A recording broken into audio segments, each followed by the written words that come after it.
Start.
Hey guys, welcome to episode 1 of the Smash podcast, which we called Melee It On Me.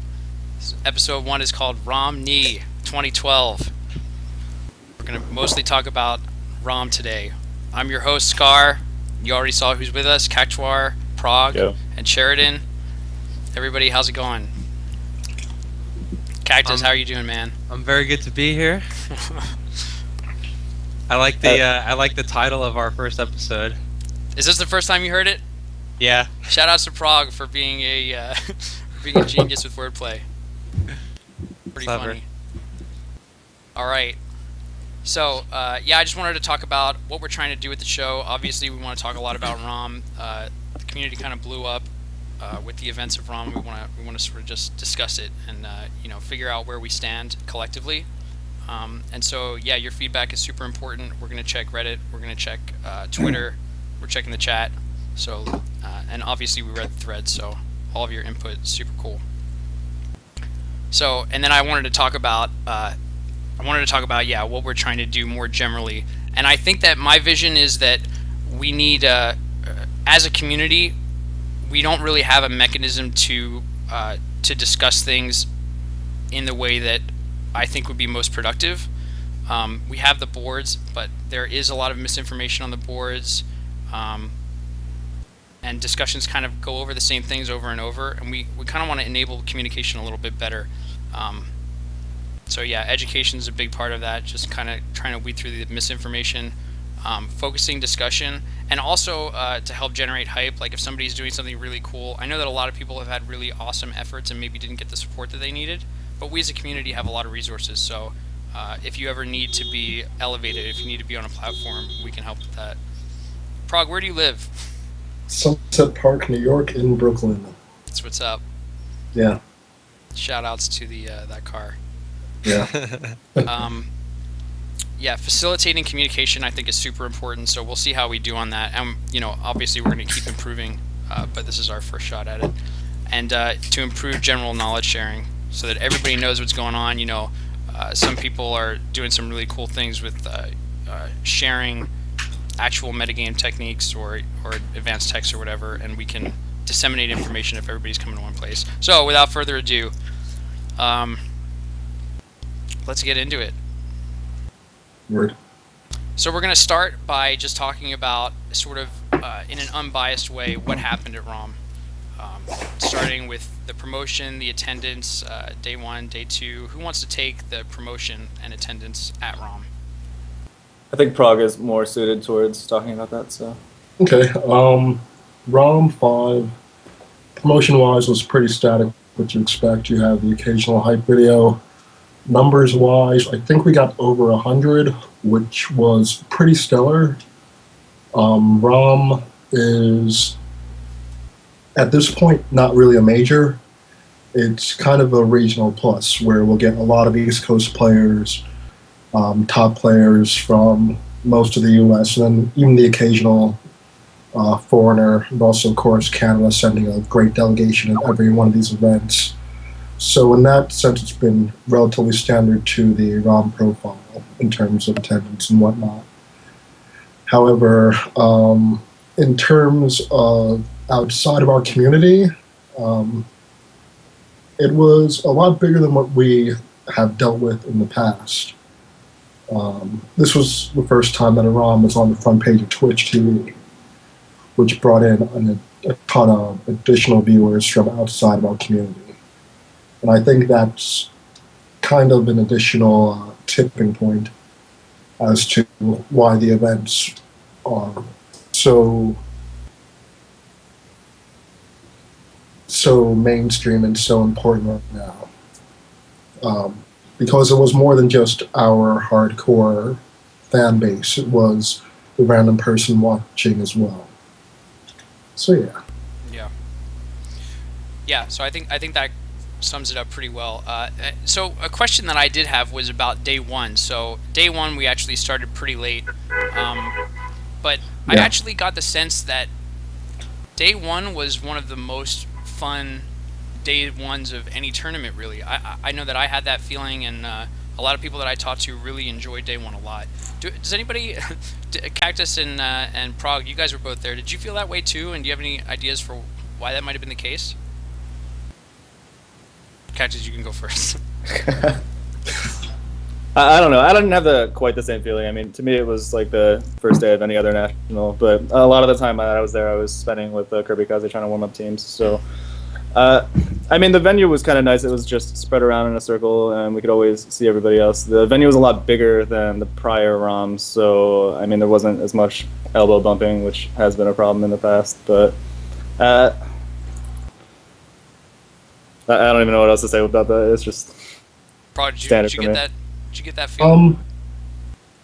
I guess coming from the perspective of someone that has been watching everything, especially right after Sandy and how so many areas were without power for so long, and even with Alucard, what happened with the venue. This was the first time that a tournament was being hosted.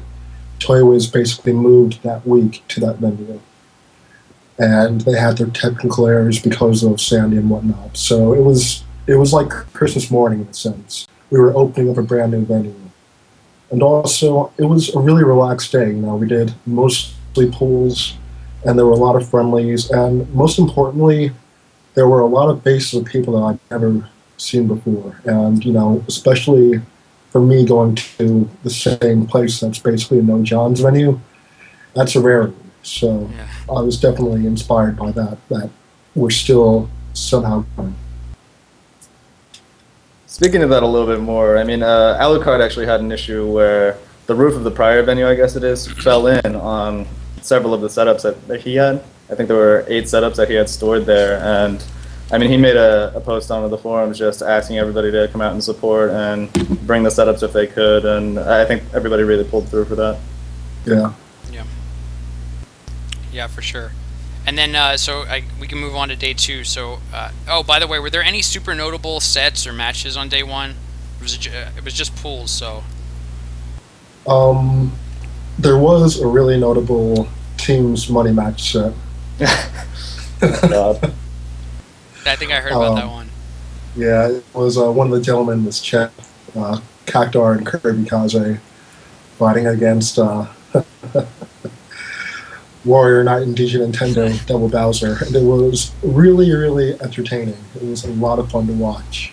All right. There's always this running gag with, well, I guess I really don't want to take in this direction, but in Marvel vs. Capcom 2, they always say there are only 6 characters that are viable. And a lot of people say that, you know, Melee is only space animals and you get the occasional other people. However, in this case, we had a girl showing from a Double Bowser that kept the stream entertained and hyped. And it was definitely a good change from that view, especially from the Twitch TV viewers. Yeah. Cool. Yeah, I agree with that for sure. And so day 2, anything notable up until maybe 7 o'clock? Same thing. We had, again, an amazing set with VG Nintendo up against Chillin with Bowser and Sam, nearly pulling off what arguably would have been the ROM setup, the ROM upset, pardon me. Hey, and by the way, I heard a lot about this prophecy. What is the prophecy? The prophecy of a Captain Falcon never being able to win a national. So, The prophecy. sorry, Scar. It continues. Well, should probably apologize to Hax. And John. Totally agree with that. Hax is working his butt off right now, Yeah. so I don't know if I deserve an apology there. Well, it's an Okay. apology for you picking that character. So then, how do we want to tackle the events of 7 p.m. and later? Shall we start with the perspective of who was there? I'd love to get Sheridan involved so he can maybe talk about his understanding, but I think maybe that wouldn't be the best idea. What do you think, Sheridan? Yeah, let's just hear an account of what happened first. Cactus. should I go with that one? All right. So going into was it winter semis that MTK had to play unknown? Well, anyway. originally it was going to be Egum versus M2K and Kirby Kaze versus Unknown. Okay, this is before I'm familiar with what happened. So if you were there for that whole Okay. setup, you should probably talk on it. All right. Seating wise, I think that on the same side of the bracket were Unknown and Kirby Kaze, and from the rest of their car, the other side of the bracket I think had Europhoria and Leon X. They were on one side of one side of winter semis, Kirby Kaze and Unknown. They're opposite both side. Canadian. Yep, they live in the same city. They're training partners, crewmates, whatever, what have you. They are very, very close. In the same essence, we had M2K and Egum. Even though M2K is, I think, in Ohio now for school or something. Either way, he and Egum, pardon me, are both from New Jersey. So one thing that's very, very, very, very common in other tournaments is this prospect of floating, where if you are going to face someone at a certain point in the bracket and someone else, for example, fighting game community style, let's say that we have Ricky Tees and Justin Wong in winter semis. On the other side, we had Mike Ross and Kamo Fiend. All four are sponsored by two different teams. They'd be playing their teammate. They can ask for a float, in which case they will switch off so they're not playing their teammate unless they both end up making to winners finals. So it is somewhat common in later brackets.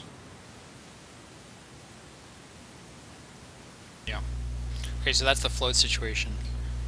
And, Cactus, you want to pick up? Well, from what I've been hearing, M2K has been using that a lot as just kind of, I did this one thing right, so me doing something wrong later is balanced out, which I don't entirely agree with. But what he did wrong, and it's not entirely on him, it's just the kind of the culmination of a lot of things going wrong. His set versus Unknown ended up coming down to 5th match, and using the current rule set, we use something called Dave Stupid rule, which is that you can't go back to any stage that you had won on prior. And there's a variation of this rule out there. You can't go back to the last stage you won on. And that was more for when we had bans and there wouldn't be enough stages to play out a full set of 5 matches. So M2K lost the first game to Unknown, and Unknown took him to FOD, I believe. And M2K won the first round, and then Unknown took him back to FOD, and M2K... No, I had that wrong, sorry. M2K went to FD to counterpick Unknown, round 2, won there. FOD, won again. Unknown went back to FOD, won. And then 5th game, M2K claimed that he could go back to Final Destination, and for whatever reason, we need to talk about button checking again later. Yeah. He demanded that they do a so-called button check prior to the game 5. So at some point in this, I happened to walk by because I don't know how long they were doing that for, but I just heard about what the situation was, and I wrote the rules. Right. And I just told them both in front of the stream, in front of the entire crowd, that M2K was not allowed to go back to Final Destination Game 5. Very specifically, I said this. I addressed Unknown about it. Unknown said that if that was the case, he would not agree to go back to Final Destination.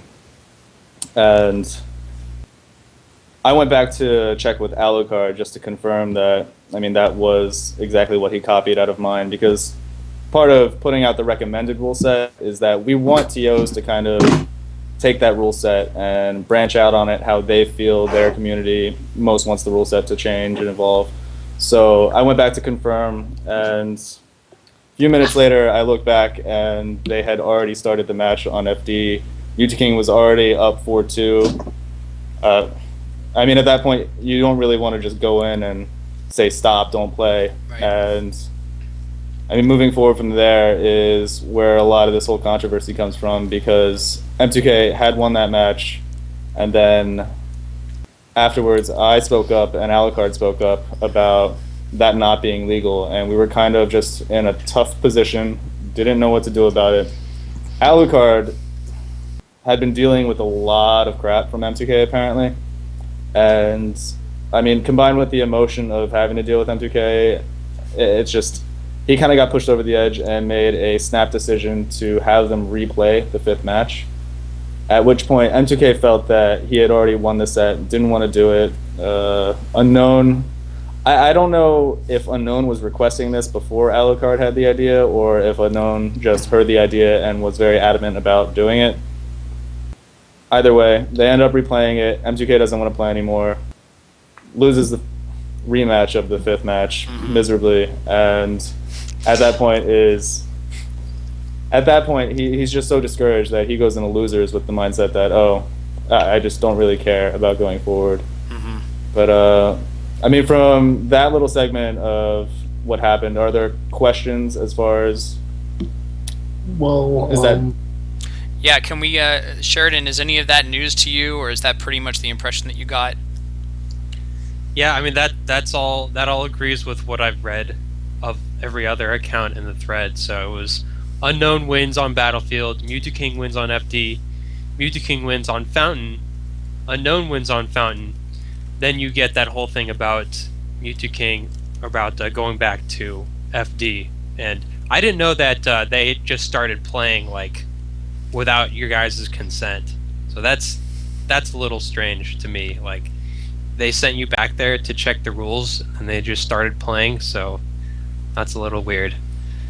Yeah, part of what I read later on the forum, and even M2K talking at the venue, the way I heard him speaking, he was snapping towards every single excuse that he could, which at the first thing was, oh, well, Unknown went to FOD twice. Which, right, by any other player in the community, we know that, of course, he could go back to FOD. Yeah. He didn't win on Right, it. because he didn't win. Yeah. So that was his entire reasoning at that point in time, 100% his logic.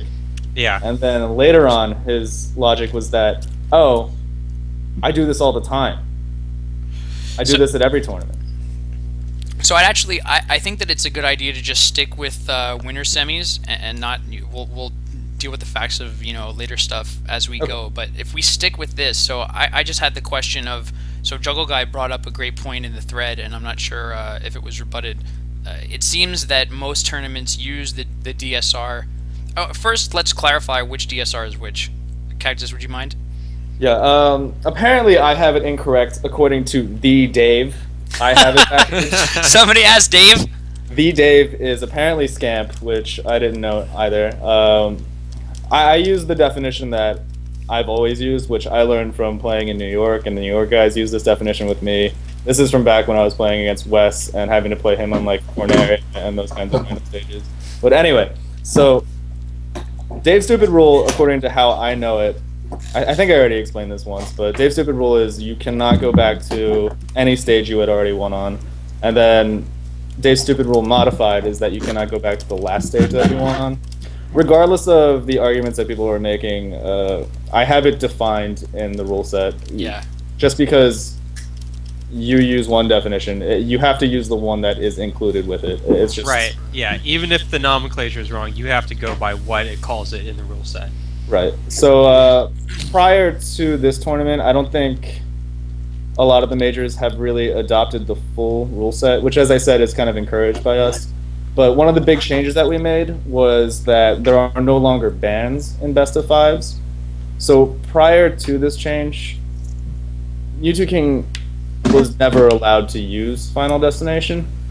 And I mean, one of the big reasons in doing this was we also have a much more reduced stage list now. But my belief is that any player that gets to the point where they're going to be playing best of fives is a high to top level player. And I mean, part of being a higher top level player is that you should be experiencing your opponent's best possible stage, their best possible combination of stage and character. You should have to fight that at least once in one of those sets, because you're going to be able to do the exact same thing to them, and it's just the display of skill is going to be much higher, at least on one part, and you're going to get the chance to prove yourself versus that opponent's strongest stage. Right, So, and it's not like we have a whole huge variety of stages anymore. I mean, it's not like we have Brinstar and Corneria where, you know, the matchups are really strongly disadvantaged. I mean, the stages do play differently and there are disadvantages, but the fundamentals of the game don't change as much as they used to. So it's right, not a big deal. Yeah. We're basically at like neutral +1, which is Pokemon Stadium, but that's a conversation for another time, whether Pokemon Stadium should still be included. Well, So can I ask the question though? So I think that Sheridan said something important, which is that since there's not such a big diversity in stages, you know, maybe the variance of the experience of the matchup won't change so much. Is that that's sort of what you said, right? Yeah.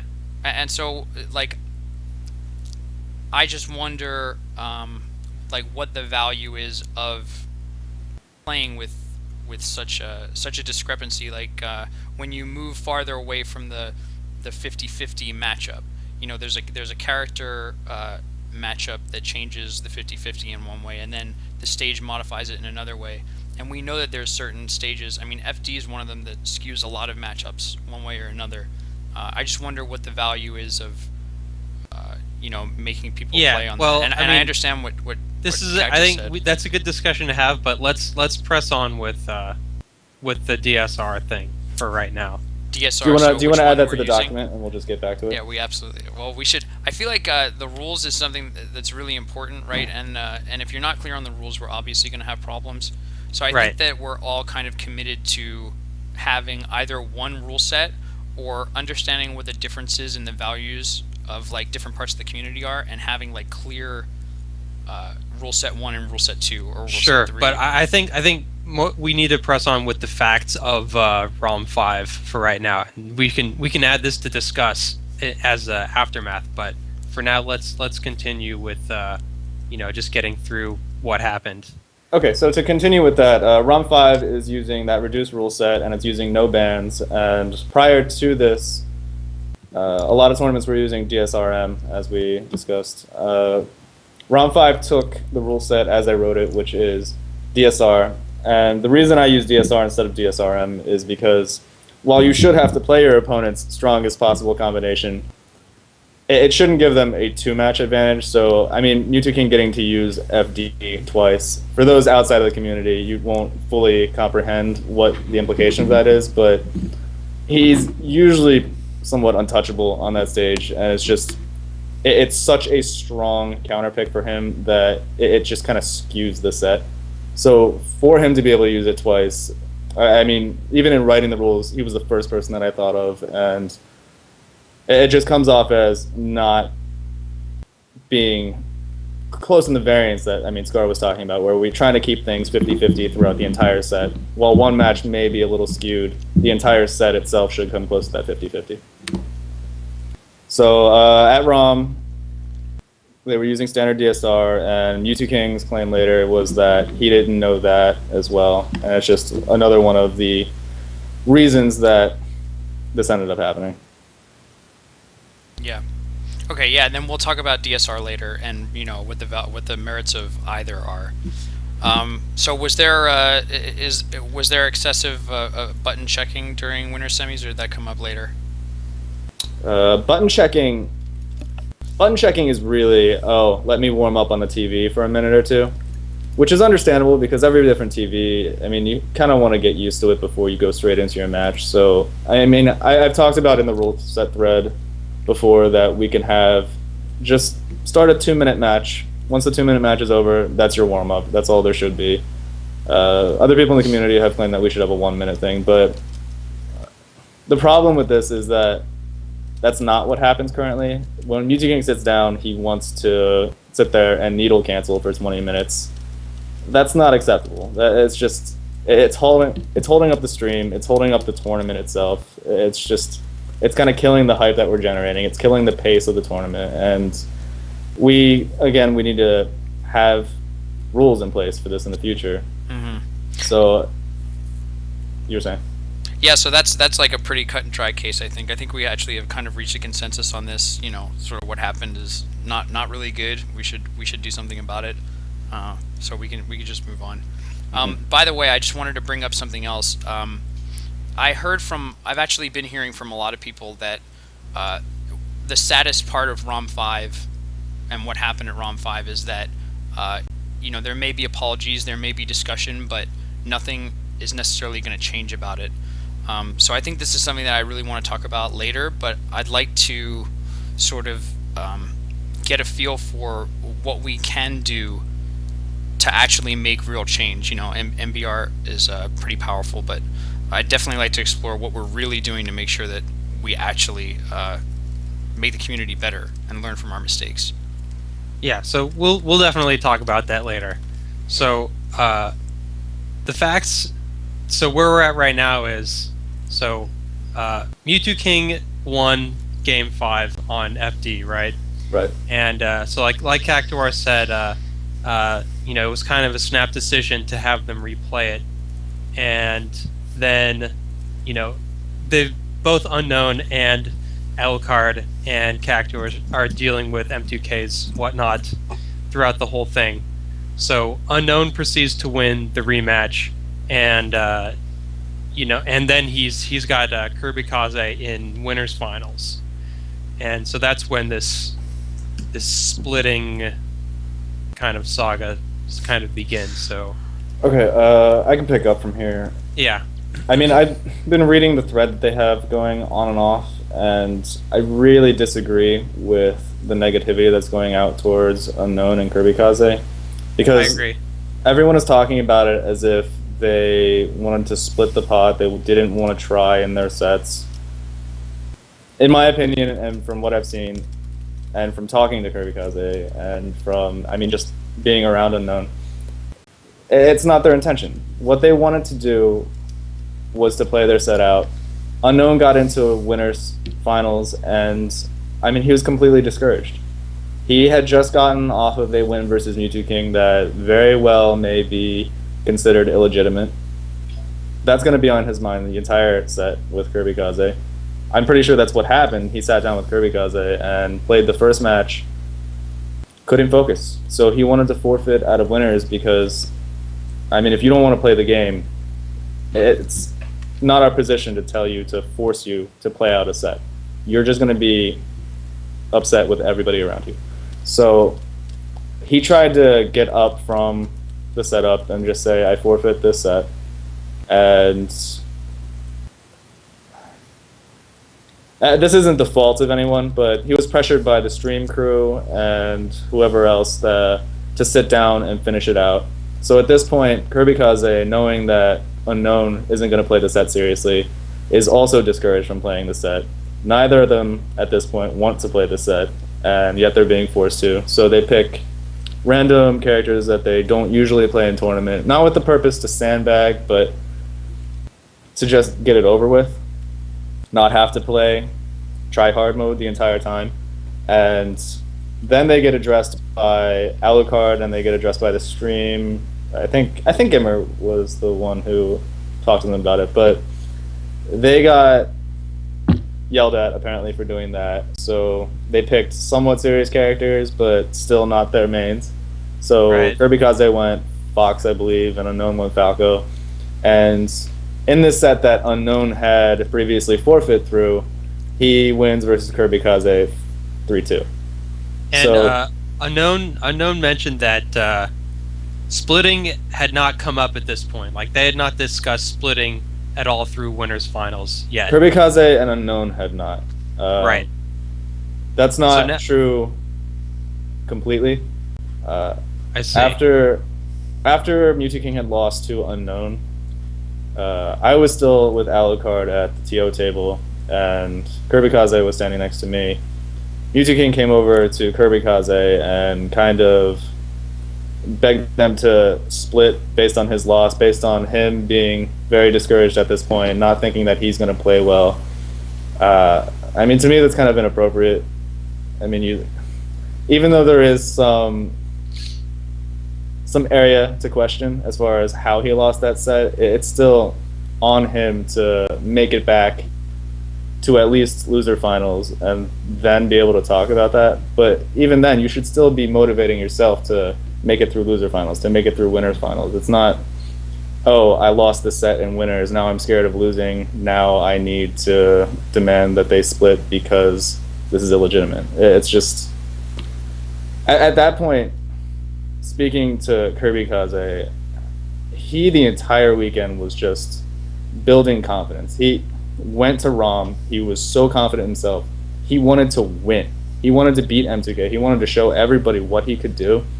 And having Mewtwo King come up to him at that point, where he had prepared himself mentally to do his best versus this player, and for him to tell him that, oh, I can't play seriously now because this happened, I want you to split with me.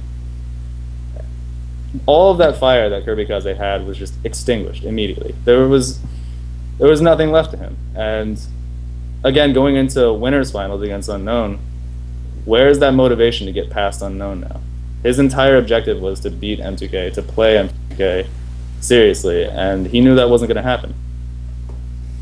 So it's just, it's difficult for me to say, but somebody steer me back on track here. Yeah. So what happened? um, What happened between the KK and Mewtwo King set in losers finals? I can't speak for Kirby Kaze on this one, but I mean, to me, I saw Kirby Kaze just throw away a lot of the opportunities that he had. He says that he played it seriously, and he may have done that, but even when you're playing seriously, if you don't have that killer intent behind your actions, you're just gonna screw up. And Right. It wasn't even close to what Kirby Kaze could have pulled. So it's just, I don't view any of the sets that happened late in the tournament as being legitimate sets. The result of the tournament itself, to me, it's kind of meaningless, and it's just, Mewtwo King got a free pass to a win, but what does that win mean, really? So, yeah, I just wanted to actually ask a question about, we're talking a lot about, I guess, these players as sort of like people and how different events they affect the way they feel, and how, to really play your best in a competitive game, you actually have to be in the right mindset. So there's certain things that we can say that people can do to manipulate, another person's mindset, but can we really regulate it? I know we're talking about it in such a way that, it sucks kind of, but I guess my question is, are we even thinking about putting any rules in place to affect that? Does that question make sense? And does anybody want to take that? Are you talking from the sense that, I mean, we kind of made them all play out their sets even though they didn't want to? Right, so I mean, there's yeah, if somebody says I don't want to play, can we ever say let's make them play? If somebody's asking somebody else to split or saying that they won't play seriously, not in an attempt to make them lose their motivation, but it's what happened, right? It's what we think happened. Any sort of anything in the realm of affecting emotions. I guess my question is not making very much sense, but maybe it is. I think if somebody is so discouraged from playing that they want to forfeit out of the tournament, it's not our position to tell them that they have to sit down on stream, they have to let this other player embarrass them, basically. And it's just, it's not right. I don't think that Unknown should have been forced to play versus Kirby Kaze after he had already forfeit that set. I don't think that M2K really should have had to play that rematch either, but I mean, when it comes down to that point, if it's for the intent of collusion, of trying to manipulate the bracket, that's one thing. But if somebody doesn't want to play, we can't tell them to.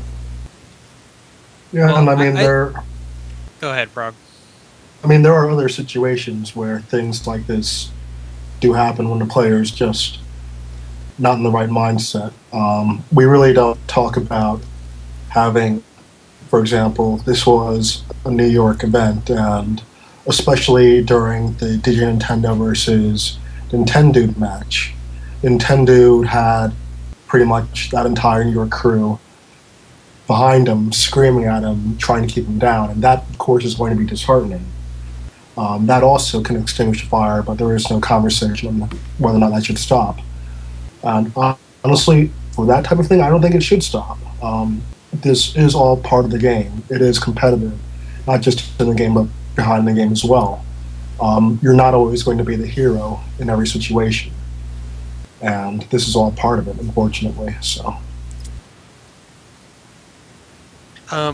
You know, obviously we can't force anybody to do anything, but I still feel like the TO or whoever should make an effort to just kind of sit down with the person and explain to them, you know, what the situation is, and at least try to give them some encouragement to, you know, to press on. I mean, I think it's completely counterproductive to just state that the rule says you have to play, so play. That, you know, that completely ignores the humanity of the situation.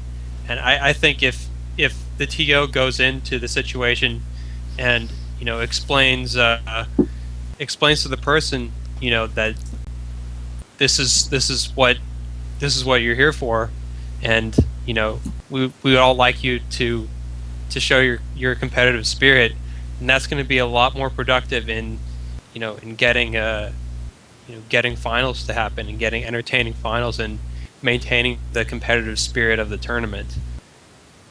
So while we shouldn't just make a rule and say you have to follow this rule. We should say, you know, here's a code of conduct that we hope everybody is going to follow. And, you know, even though we can't really enforce it, people will respond to it if they understand that this is what we as a community want to happen. Does anybody have any thoughts on a code of conduct?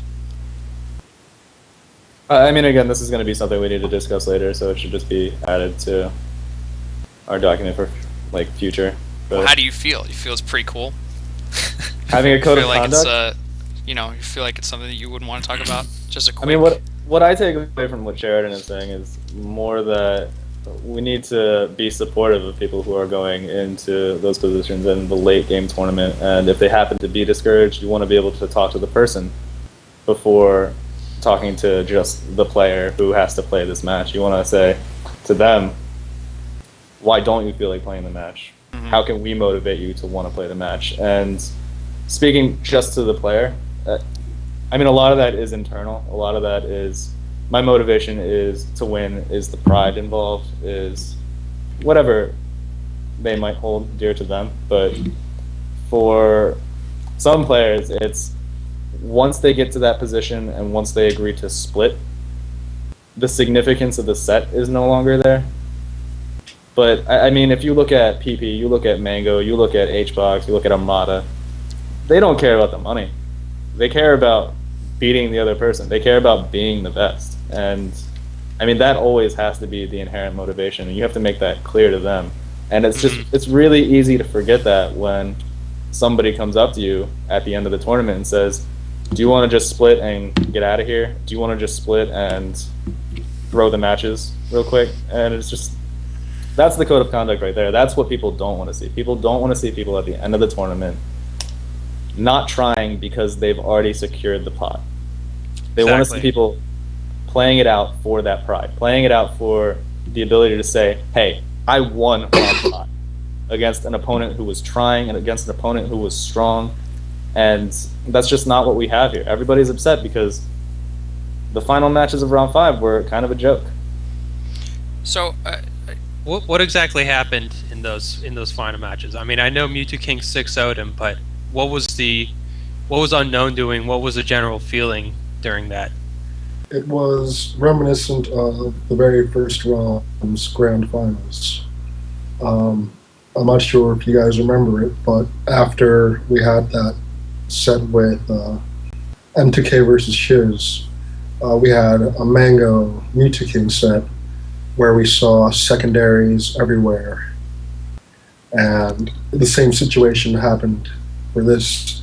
Although Mewtwo King did play his main characters, you could see how in those grand final sets, Unknown was bringing out secondaries that, for a lot of people that do watch him, especially his tournament play, they weren't on the radar. That was very, very unfortunate.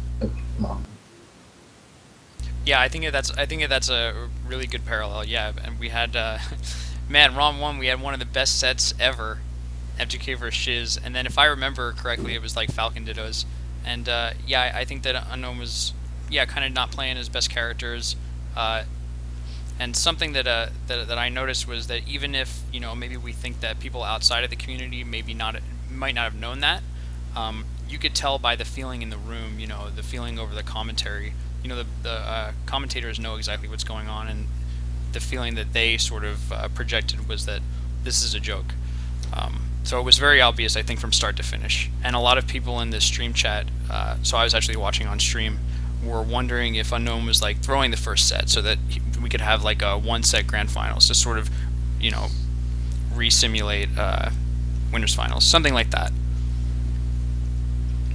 Yeah, Haz and I were on commentary for rounds, and I was hoping that, you know, this was maybe him trying to pick up on habits from MTK, but unfortunately that wasn't the case. And Haz, of course, he's not one to hold his feelings, and he said what I said earlier.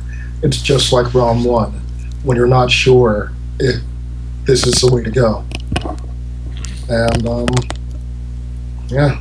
Yeah, he definitely wasn't pulling any punches. I have a little difficulty with the ROM parallel, because at ROM, I mean, the feeling that I had was that M2K felt defeated. Yeah. Unknown didn't feel defeated. Unknown was just discouraged from playing because it was already split. It was already done. There was nothing to really prove at that point, and there was no reason for him to have to sit down and really focus on these matches because, I mean, the pride was already gone. He already had one set, which is illegitimate, basically, and, I mean, what's the motivation for winning that tournament? So maybe a similar amount of hype, but for very different reasons. Right. So, I mean, I think that we hit a point, though, where this is a really large issue that affected all three of those sets, like mentality. So does anybody mind if we deconstruct that a little bit? Is there anywhere to go from there as regarding the facts of ROM? I think maybe first we should talk about, this is kind of a sub case of that, but we should talk about just, you know, are people allowed to split? I mean, why are they not allowed to split? I mean, we can talk about, you know, competitive spirit and whatnot, but these are the players, you know, they can do, the argument that's been brought up is, you know, they don't owe anything to the stream. You know, they paid their money to enter the tournament. They can play how they want to. So I think maybe we should, I mean, do you want to address that first, or do you want to do something more general first? I think that they tie into each other. Yeah, I think that maybe the mentality is a bit more general, and then splitting is like an example of it. We could actually, I think that this might be, it's been 45 minutes. This might be a logical point to take a 5-minute break. Is everybody cool with that? Sure. Yeah, that's work. And then we'll start back up and talk about you know, we did the facts. Now we'll talk what we about can do about it. You know, what's yeah. I could use this time to answer questions from the stream, just because. All right, so then that's what I'll do. I'll leave us up. I'll go to a new scene, and actually, I won't even go to a new scene. I'm just gonna put the chat. Yeah, if you want to moderate what questions actually get through, and. Well, I'm gonna go to the bathroom. Right. So people, everybody who wants to hang out. Cactuar, I'll look at the stream and I'll ask you questions from the stream. Oh yeah. Okay. Be right back, guys. Also, thank you guys for tuning in, and a big thanks to VG Bootcamp for letting us use this as a medium to host this as well. So stream, while we're down, what questions do you have for Cactuar?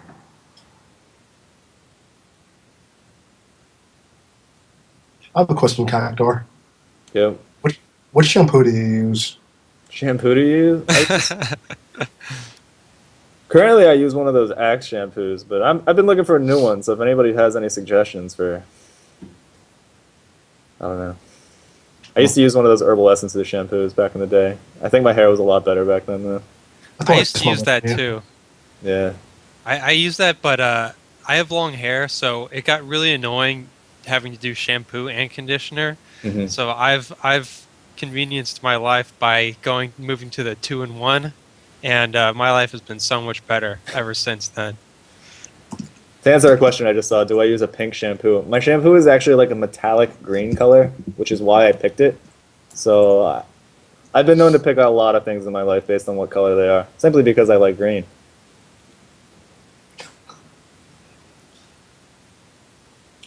King Funk, unfortunately, is not with us tonight. He did not know the time zone difference, so he was expecting us to be from 1 to 3 instead of 3 to 5. Yeah.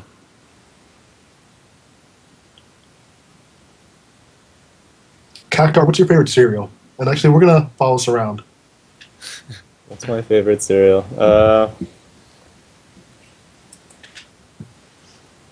I don't even know. I don't have a favorite cereal. I don't usually eat breakfast. Breakfast is like... I can't deal with cereal. I gotta get like an omelet, like a bacon and cheddar omelet. That's my thing right there. I love eggs. Apple Jacks. Oh my god. I haven't had those in years. I didn't know they still made those. It's still good. So if I'm just like going pure hedonism with my cereal, I'm gonna go Reese's Puffs. Like if I don't give a fuck about anything else, I'm definitely having some Reese's Puffs. But if I actually am, trying to care about my body to some degree, then usually I eat some kind of Kashi cereal. Who does that? Those are always really good. Who does that? How? What? No. Actually, now that I think about it, I really like Cinnamon Life. Because the way the milk tastes after you eat that, it's just... Oh, It's I don't pretty put put milk in my cereal. I just eat it dry. What? That's disgusting. I can't deal with that. I What is usually just this? eat it straight out of the box. I don't even pour it into a bowl. I usually just have like a box of cereal by my chair, and I just scoop little scoops out of it just kind of whenever. I just eat cereal throughout the day.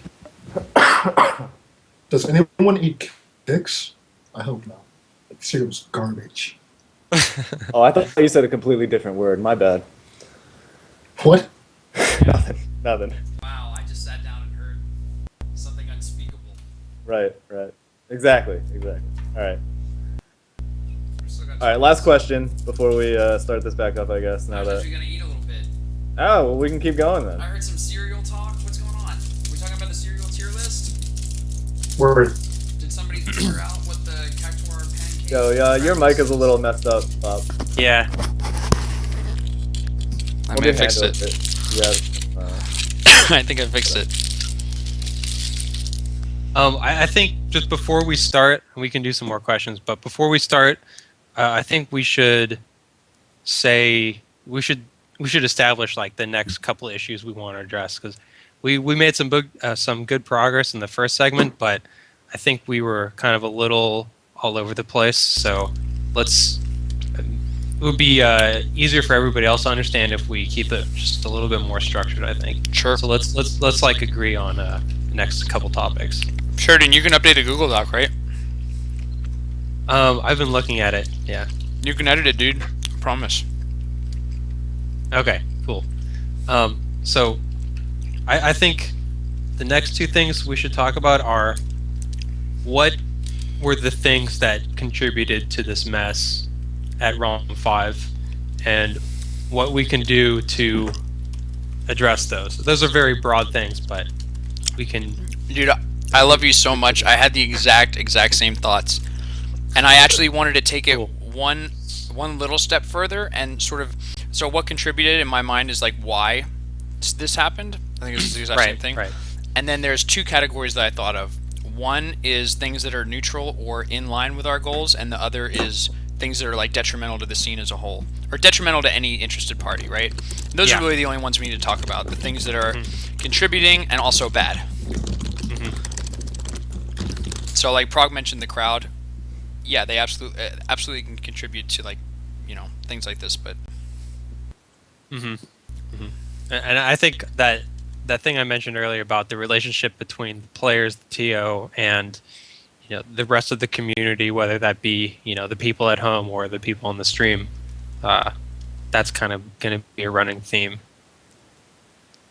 Yeah, we could probably even extend that, right? There's the players, there's the TO, there's the people who actually do the streaming, there's the stream viewers, and you know there's how we fit into the larger community in fighting games and you know potential advancement for you know our game status. So then like potential viewers, sure, yeah, and sponsors who are a distinct group, although we don't know them yet.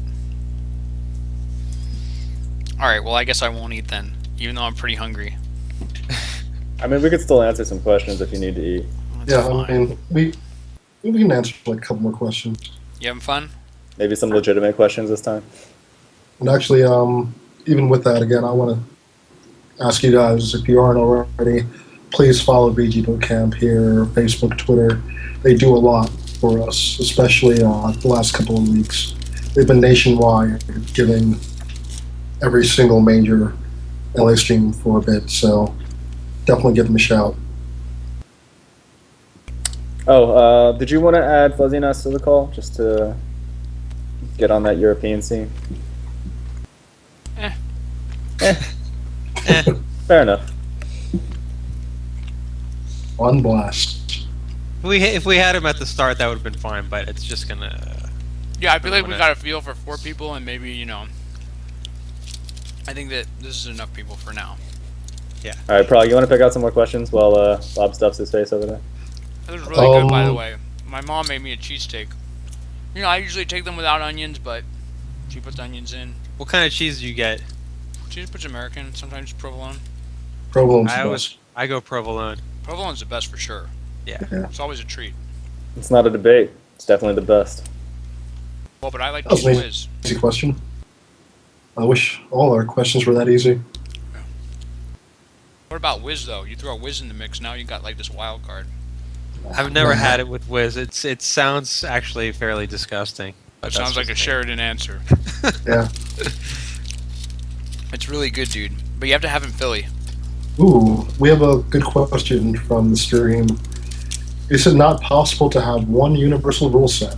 Yeah, I was looking at that. That one is a good question. Yeah. It is possible to have one universal rule set, but that's not something that I would want. I mean, when I go to every individual region, I mean, I grew up playing, I started playing in 2005, late 2005 to 2006, and every region that I would go to would have such a different like flavor to it because each of the TOs kind of had their own set of beliefs as far as how the game should be played. And on the national scene, we do want to have some kind of common ground, some kind of unification of the rule set, but I mean, universal, I don't want to see that at locals. I want to see TOs kind of experimenting on their own, trying to figure out what works for them, what works for their local group, because really it's about getting those players to enjoy the game, whatever they want to do. You can always practice for nationals, you can always use the restricted bare minimum rule set, but I don't know, I don't see a need for it. And I mean, it's convenient, but you know, if everybody agreed to everything, then you know, life would be a lot more convenient. But the problem is, not everybody agrees on everything, and the problem is, you know, are we within our rights to try to force people to use tournament set rules that they don't want to use? I mean, you know, we saw kind of what happened when Brawl tried to do that, and there was a lot of backlash against it. I mean, they once. I mean, it's one thing to say, here's a rule set, and you know, we suggest everybody use this rule set, and it's another thing when you have Apex, who you know, who is a TO. I mean, Alex Strife is a TO who's talked to individual TOs and asked them to use his rule set. just to be on this road to Apex thing. But it's still another thing for this, this backroom group to tell everybody that they need to use this rule set, or else they're not going to get featured on whatever. They're not going to get stickied. They're not going to get sponsored or whatever. That's what I object to. Oh, you object to that? Yeah, I mean, I'm completely on board with Apex having a strict rule set, because that's between Alex Strife and a bunch of other TOs that he made personal agreements with. I don't think it's our place to have a backroom decide that every tournament needs to have this rule set or else X, Y, and Z. And I completely agree with that sentiment. I think that nationals are one thing, because you are getting a large group of people, usually people who are international, to come and play on this rule set. But for anything that's below national, say a regional, regionals can use what their local community enjoys playing, and if other people want to go to that region, they should experience that as well. Yeah, I definitely agree with Cactuar on that each community should have its own local flavor, but at least for nationals, we should have some sort of common ground or common thread, where there isn't too much deviation from an Apex to Genesis to an FC, so on and so forth. And that's something we're going to be talking to the major TOs about, just to see what they think as well. So, Illuminati. Yeah, that's really interesting. And I guess the problem that I've noticed is that we don't really, so I wrote this down, supply and demand, like there's not a large enough supply of tournaments for the community at large to say, imagine there's 95% of the community that agreed with one rule set. It's not like there's 3 tournaments going on the same weekend that everybody can go to, and we can just say, all right, let's go to the one with the best rule set. I feel like that's the way that in a free market situation or whatever, it would work itself out. But Very true. And actually, you want to get started in 3 minutes, so it's 10 o'clock. yeah, sure. we can do I that have like 2 bites left. Can I have another follow-up question? So Sure. Is it possible to have dynamic rule sets? That doesn't mean anything really, but like, is it possible to have, let's say, just for sake of argument, melee backroom rule set and battlefield only, and some way of deciding in each individual set which rule set to go with? Something slightly more I complicated. mean, that's gentleman's clause territory, though. Yeah. I mean, if you agree to that with your opponent, then... Well, that's like an extreme example. I just made it up in the past second, but... Yeah. The problem I have with that is, well, I guess it's not as much of a deal in bracket, but in pools, the idea of a pool is everybody's got the same common set of opponents that they're trying to play against, and unless you have everybody playing the same rule, then you can't make as meaningful a comparison with the results of their sets. But then the rules become part of the game. I see. Yeah, but I mean, that's something that we would have everybody. I mean, everybody would have to agree that that's incorporated into the game. Yeah. All right. But there's one parallel, which is, in tennis, there's 4 majors, and one of them is played on clay, one of them is played on grass, and the other 2 are played on a hard court, and they play quite differently. You may know that Nadal pretty much demolishes everybody on clay, but it's a different story on grass and hard court. So, I mean, there's precedent in major sports for having regionals and nationals with slightly different rule sets. Right. We have less than a minute until 10 o'clock. Scar, you want to give a quick shout out to Lean Melee? Yeah, I might start it again. Or if you need to. Yeah, I can shout it out.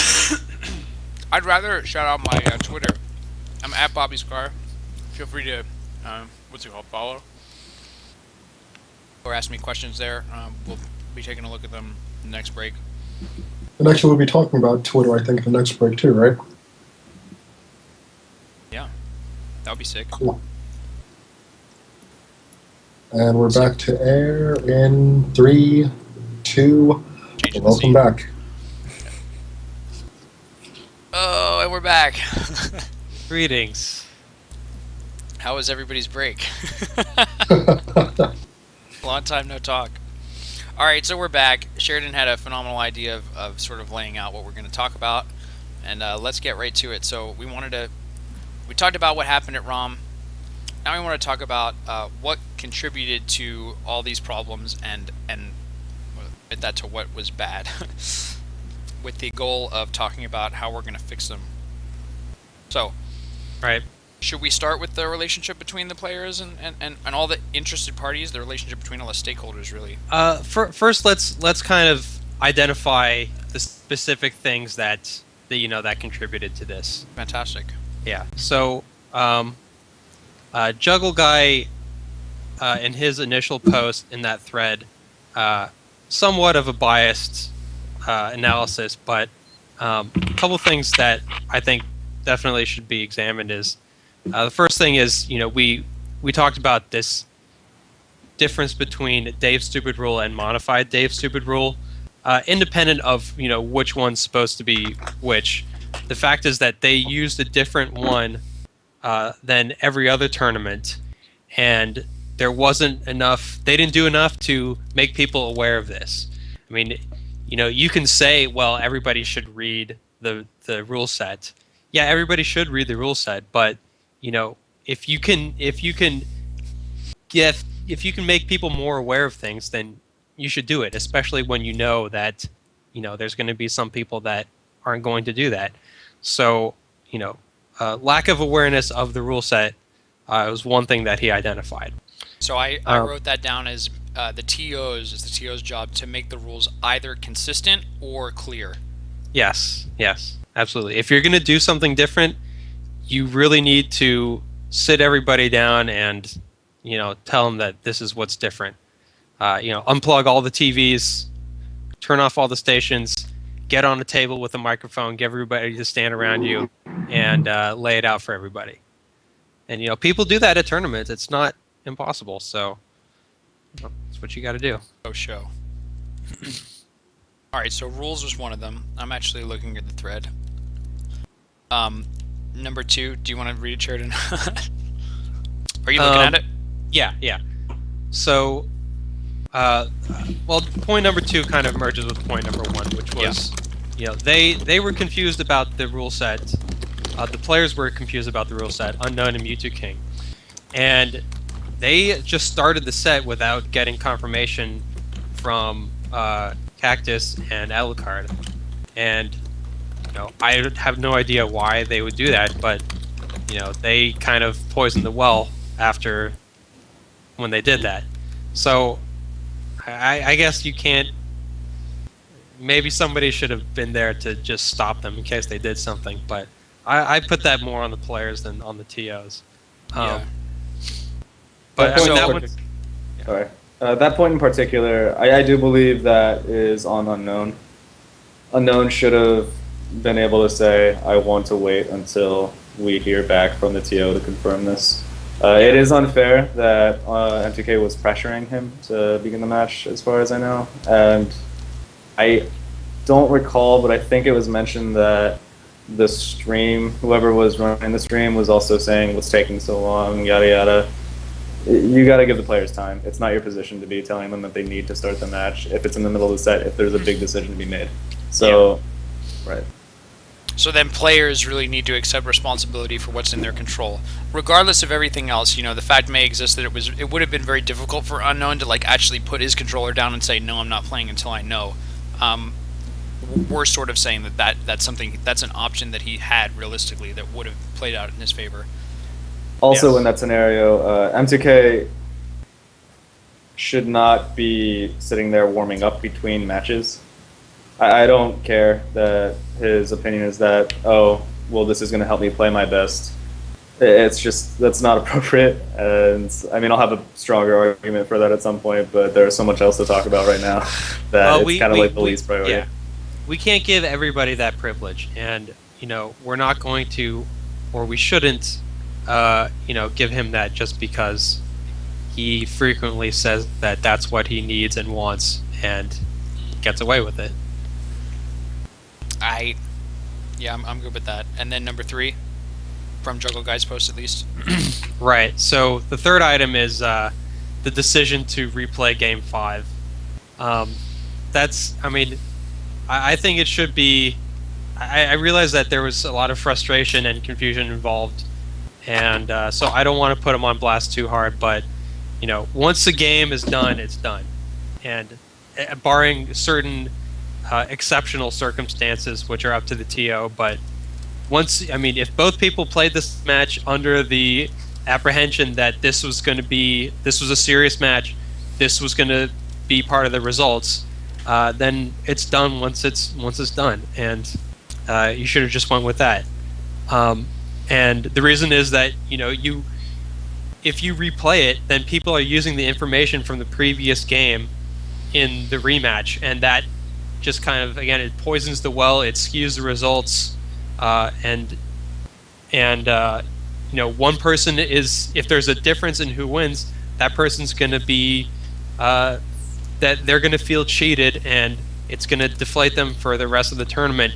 And the person who wins, they're going to feel like it. They're also going to have that feeling that it wasn't legitimate. And again, that's what we saw with Unknown. He felt, as I understand it, he was just kind of frustrated and deflated after that. So that's why we can't have this double jeopardy and just force people to replay things.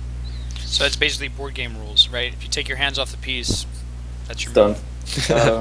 Exactly.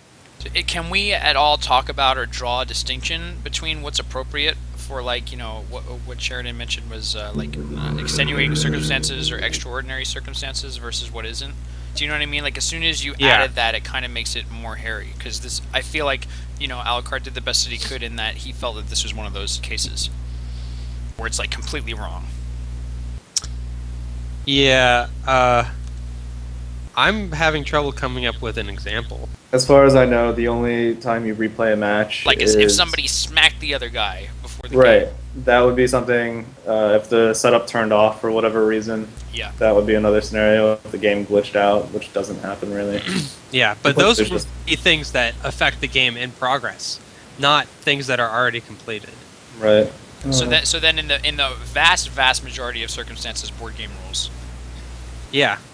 And we should make that, basically in talking about it now, ideally we'd have a culture that sort of disagrees with that. TOs would never do it.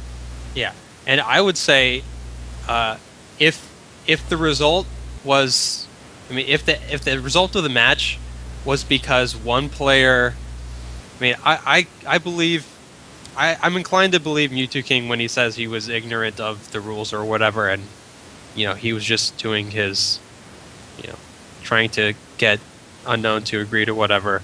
That's fine, but if we find out that the result of the match was due to really strong coercion by one of the players on another, then it's better just to make a decision about who wins instead of replaying it.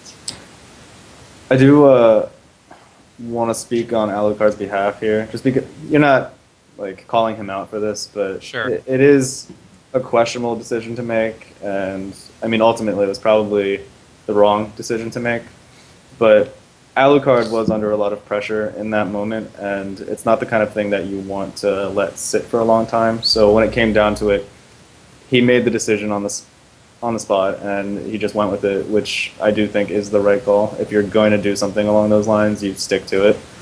And Alucard at that point, it had been building up, and from his perspective, Mewtwo King was cheating. And the only way that he figured that could be resolved was by correcting the action that he felt Mewtwo King was cheating with. So to replay the match in his mind in that moment, it does make sense. It's just, looking back on it now, we could have played that completely differently.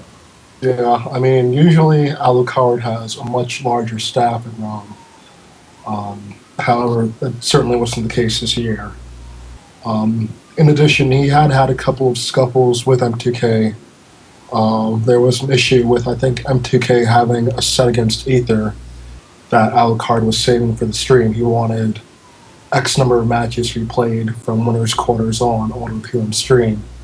and M2K coerced Ether into playing it off stream against Alucard's wishes. So there was some sort of precedent for a bit of a conflict between Alucard and M2K at that point as well. So actually, if I could clear that up a little bit, I think that what actually happened was that the set had started, and then Alucard, after the fact, sort of said that it was supposed to be on stream, and they didn't want to stop mid-game.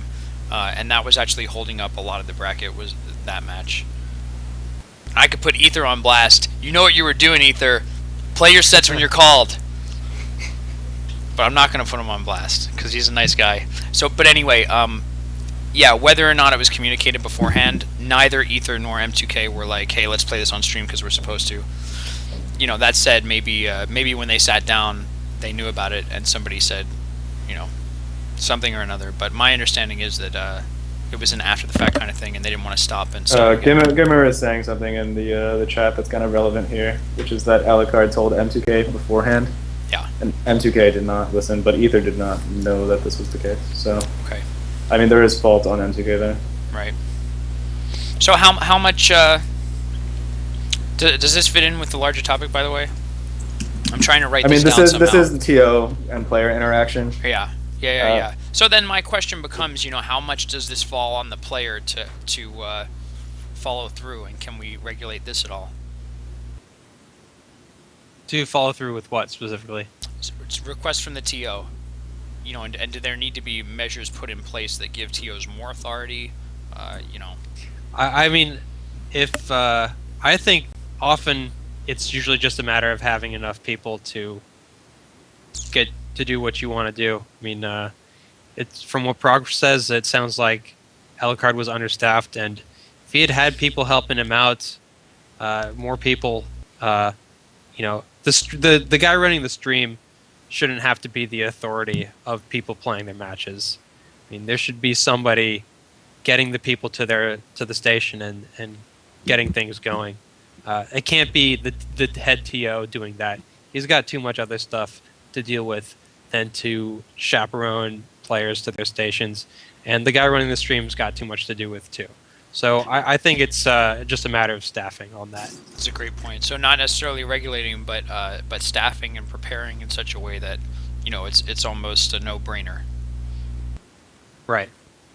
I think speaking towards kind of a sense of player obligation or player responsibility, a large number of us don't really go to the tournament and think, oh, I'm going to help this tournament run better. Oh, I'm going to help this tournament be the best tournament that it can be because I'm going to adhere to all of the regulations, adhere to the tournament process, and help everything come to fruition.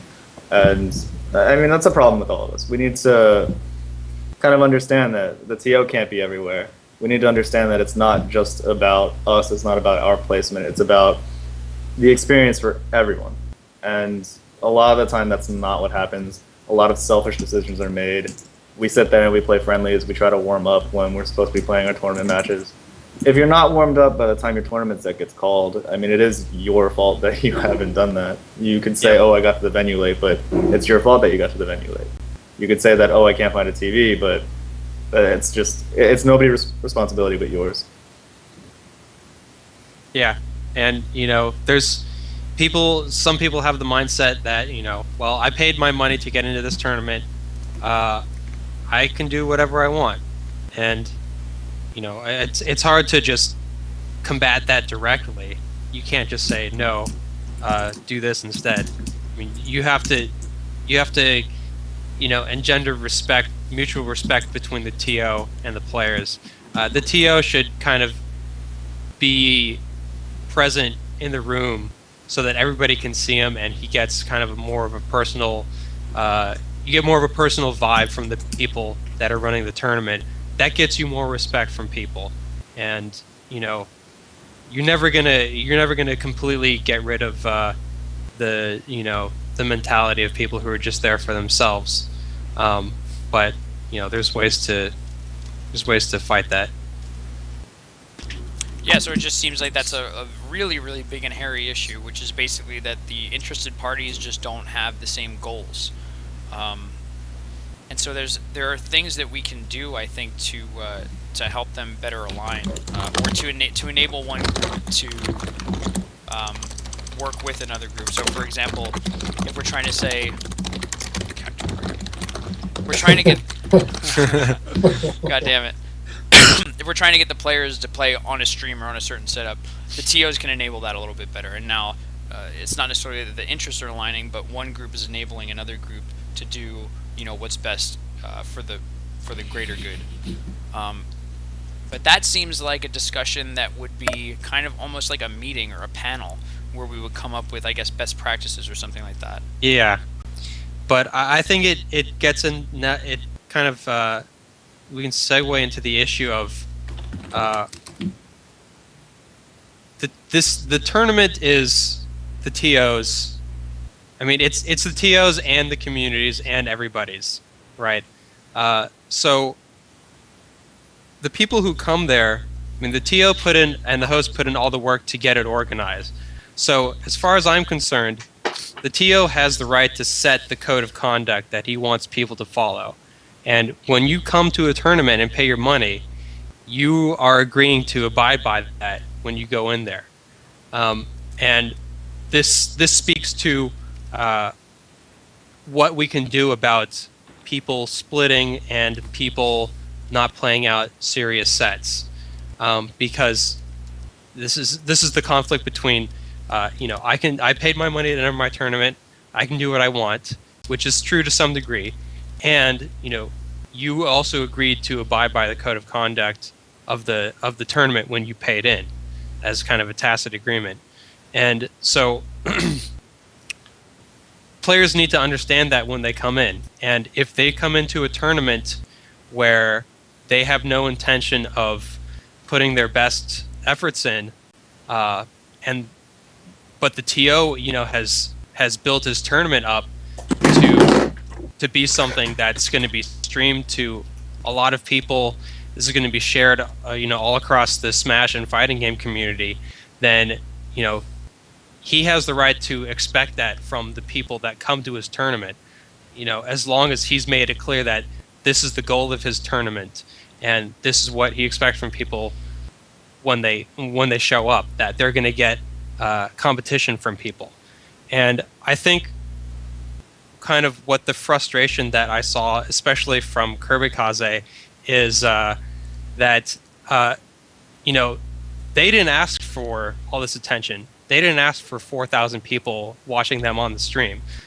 They showed up to a tournament and they wanted to play people, and that's what they wanted to do. And I completely believe that, I forget whoever said, but Kirby-Kaze was really focused to try to beat Mewtwo King all throughout the tournament until the rest of this stuff happened.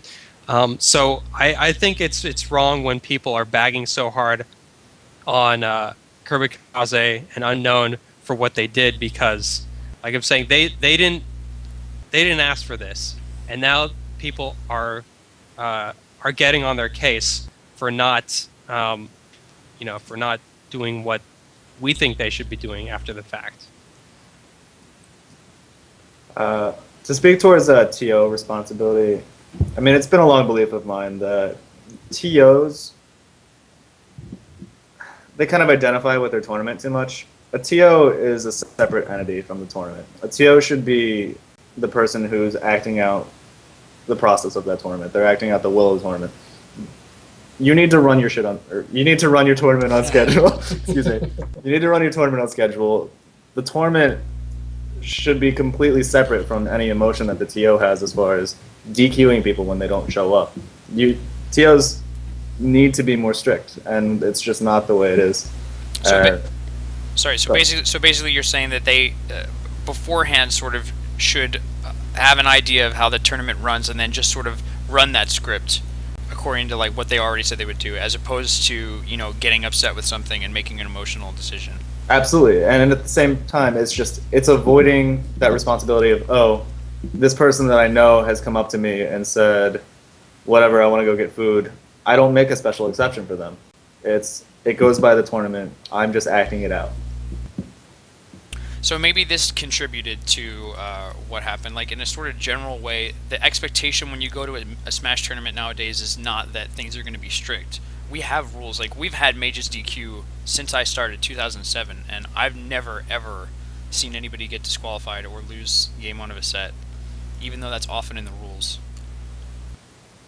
You know what actually I like to do instead of the Mages DQ rule is if you're late, that's fine, but you have to pay more money to stay in the bracket. Wow, I like harsh. It's a good I like rule. it.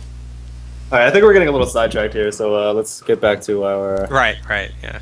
Well, but do we agree with that, and is that like a problem? The fact that it seems to me that we do have rules listed out, but there is no expectation for TOs to actually follow that. Sometimes they do and sometimes they don't, but like it's kind of a surprise when they do. Yeah, and I mean, that's true, especially with the splitting thing, because, I mean, we kind of know that you're not supposed to, at least not above locals. I mean, locals, anybody can do what they want. The community is whoever showed up that day, so it doesn't matter. Mm-hmm. But, you know, these players, we know splitting has happened in the past, and it's ostensibly not what you're supposed to do, but we know it's happened. And we know that the TOs haven't enforced it, and so that's like another part of why this backlash is just I think way overdone, is because, you know, it's not in the context of the rest of what's happened with the splitting. So yeah. So, but is that, a question that I have for everybody, is that a contributing factor? Can we say that, you know, we have certain, I don't know how to say this diplomatically, but I'm going to try. So, even if I'm saying it the wrong way, can we say that we have like these three top players at a fairly large tournament who, for one reason or another, at the time that they sat down to play, were not motivated to win for like pride or for love of the game or anything like that? Like, is that a problem that we need to address? Is that, you know, anything that we can really talk about? I really don't think it's a problem. This is an aberration. As we said earlier on, a lot of people in this situation, split would not be in their vocabulary. It's not about the money, it's about proving that you're the best on this day. So it's definitely not an epidemic of any sort. It's just unfortunate that it happened when it happened in this case. Yeah, I definitely agree with the idea that it's not an epidemic. This is definitely an outlier. This is not the norm. But is anybody else any thoughts on the idea that, you know, we could even discuss in an intelligent way that there's a problem with being motivated to play for the love of the game? I think, you know, if you allow people to keep their motivation, then none of this happens. And I think one thing is, we can just say, you know, if you're gonna split, agree before the tournament starts. You know, so you keep whatever competitive spirit you have consistent throughout the day. If you're gonna split, I don't want to hear about it. I would prefer even just not to know. Don't ever ask somebody to split as you're walking up to the station. That is something that we can't have, just regardless.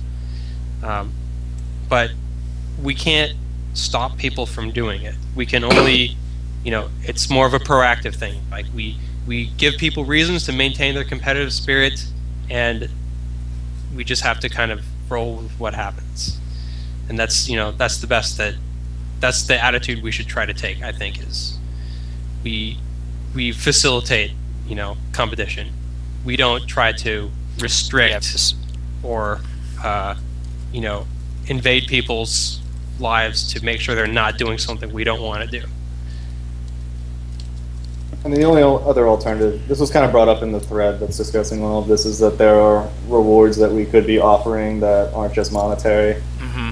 But, I mean, that's putting a lot of expectation on TOs to go out and get things like trophies or whatever that nonsense is, and it's just... All right, well, let's see if we can actually move on to that. So I think that we have a fairly good list right now. So we're talking about what contributed to this. You know, we're talking about inconsistent rules, unclear rules. players accepting responsibility, the board game rules idea, and some things about the relationship between players, TOs, and other interested parties, and two other. I'm just not going to read them. Do we think that there's anything more? Because I think that we're about at that point where we're ready to move on and talk about what we can do about it. Well, in the chat, Fuzziness is talking about seating or brackets also being being a part of this. Yeah, you know what I'm going to do? I'm going to loop that into lack of resources / staff. So I feel like, maybe if they had more resources, more people, more time, they could have done a better job with seating. Well, not even that, just if you win X tournament, you get a higher seed here.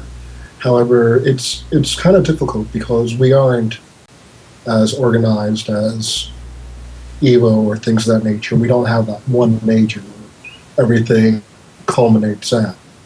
So we can't say, if you win at X, you'll be seated, X seeding points.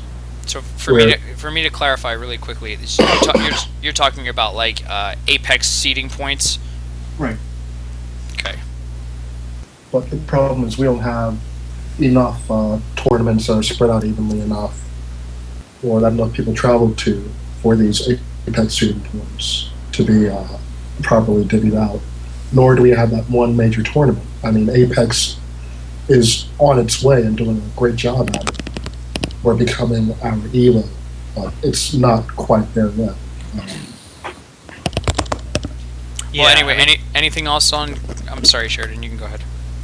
Yeah, I think just to have that thing work, you need to have a community where everybody can show up to almost every event, and we don't have that because people don't make a whole lot of money off this game. People got their lives to deal with, so I don't think we can't. It's going to be a while before we can really just do everything by circuit points. I think it's a noble effort to try, but it's not going to be the solution for a while, if at all. Yeah. Okay, so are we good on what the contributing factors? Do we want to talk about what we can do to address? Because I think we have a really good segue into that. Yeah, I think. Yeah. Yeah, so I think that the most interesting option for me that has come up in our discussion, we have a few sort of quick solutions where it's like, someone replayed the set and that was, or replayed a game and that was bad. Let's just do the board game rule. Okay, so that's not very complicated. But what is more complicated is a key phrase that Sheridan said, which is facilitating competition, or the idea of enabling people to be more motivated. I think that's what we were sort of driving at with circuit points.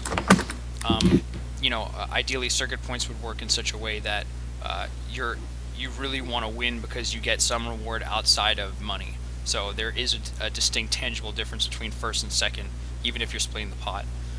So are there other, is it worth exploring other ways to enable people to really want to win?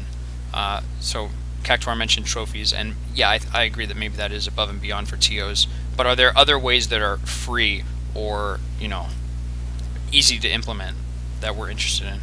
I didn't think about that aspect of circuit points, because that is a good point. That it's what you take home is going to mean more if you have circuit points. It's not just about the money; it's for your seeding at future tournaments, and that's not a bad idea.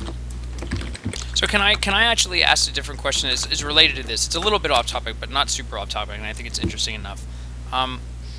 Do any top players really care about having a high seed in pools? And maybe wouldn't it be super cool to get seeded into a bracket? Might it be more interesting to watch pools without top players? It's just something that I have been thinking about. Well, that would be that would be where the seeding points would go to in that situation, where you're not going, if you get top, let's say, 8 in terms of seeding points throughout all the tournaments that culminate in that big major, you'll end up or automatically seeded into the bracket. Whereas everyone else is left fighting for those spots. So this is actually what MLG did in 2006. Is you had people who were guaranteed in the bracket, and then you had people in pools who were fighting for a certain amount of spots left over in the bracket, and that's a pretty cool idea, and it could be a way to give the top players a break and to actually reduce tournament time a little bit.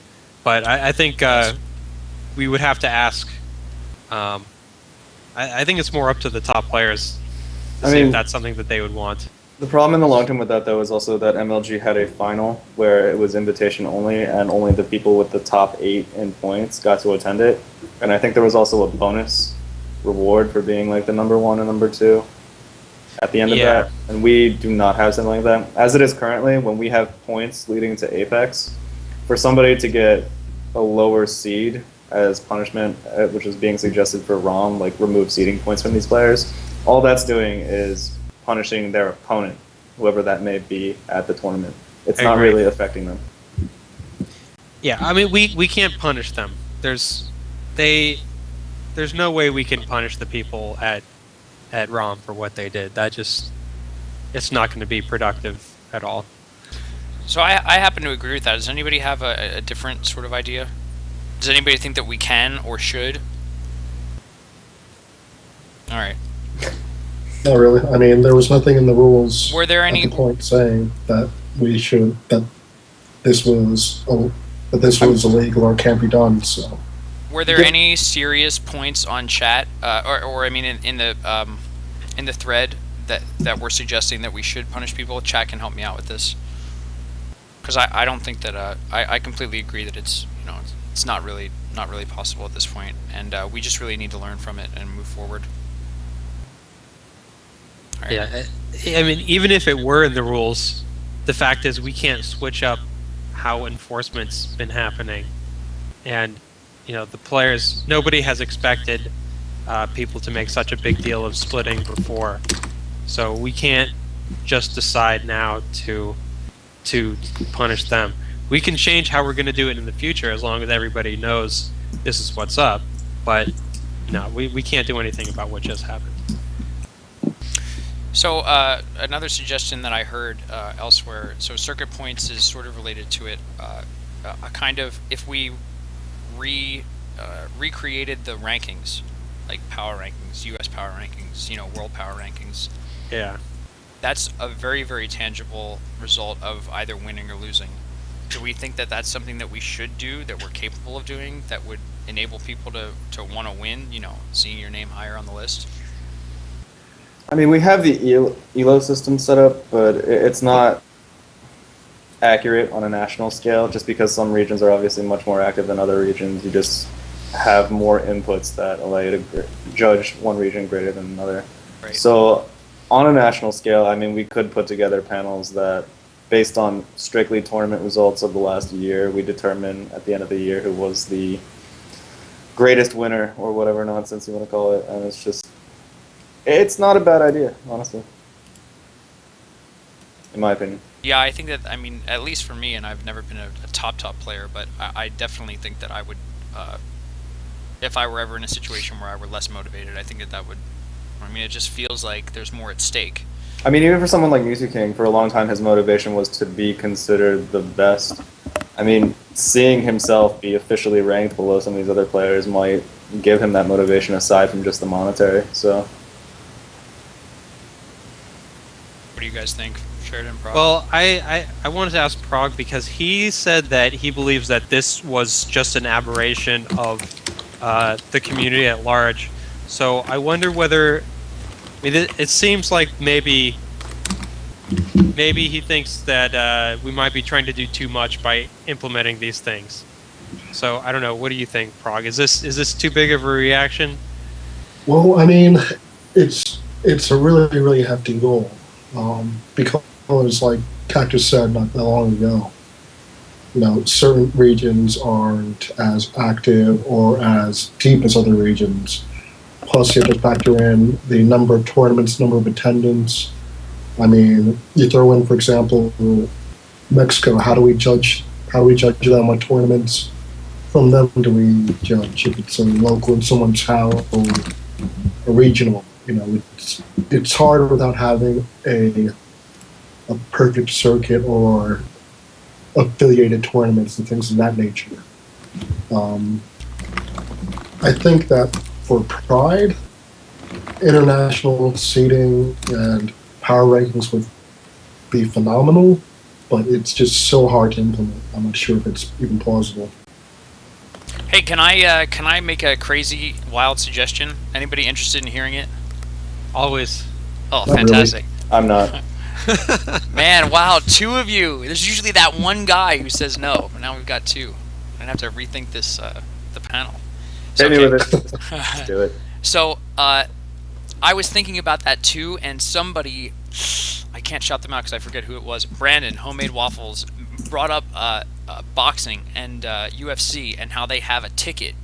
So I was wondering if anybody who's listening is interested in this idea, you know, get in touch with me and Brandon. We were thinking about maybe having, so what Prog was saying is there's certain people where we can't necessarily place them in power rankings because their variance is really big. They might be this good, but they might, you know, they might not be. We don't have a lot of confidence where they are. So we could, for those special cases, have to influence like a power ranking specifically, like prize fights, which I think would be really cool. You know, it sort of switches it up from what we have now, which is maybe a best of 3 or a best of 5, to something like a best of 7, or, you know, maybe even a best of 9, and have the stage list predetermined by some, you know, some process. You know, we used to do that at Drexel. Was it fun? Oh, we did! We did! It was so hype!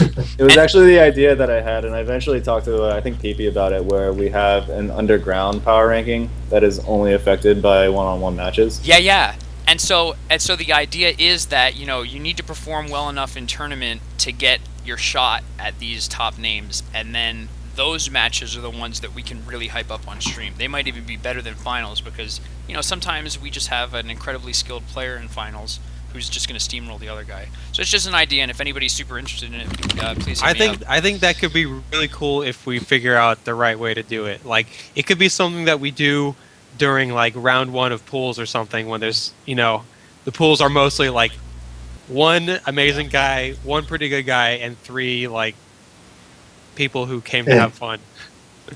Well, as the chat's been saying, I mean, we could, if we did do that whole thing with seeding and pro players being kind of excluded from the amateur bracket, while all this amateur bracket stuff is going on, we would have these exhibition fights going on, we would have crew battles going on, we would have whatever else involving those higher level players.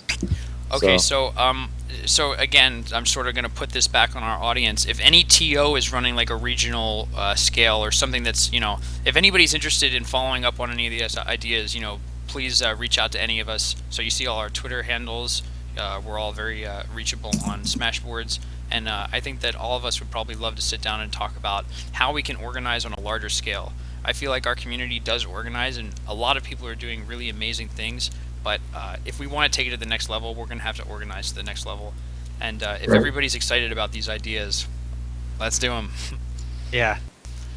I wanted to say one thing about the ELO rankings. Please. Yeah. So I have some doubts that this is really ever going to be useful.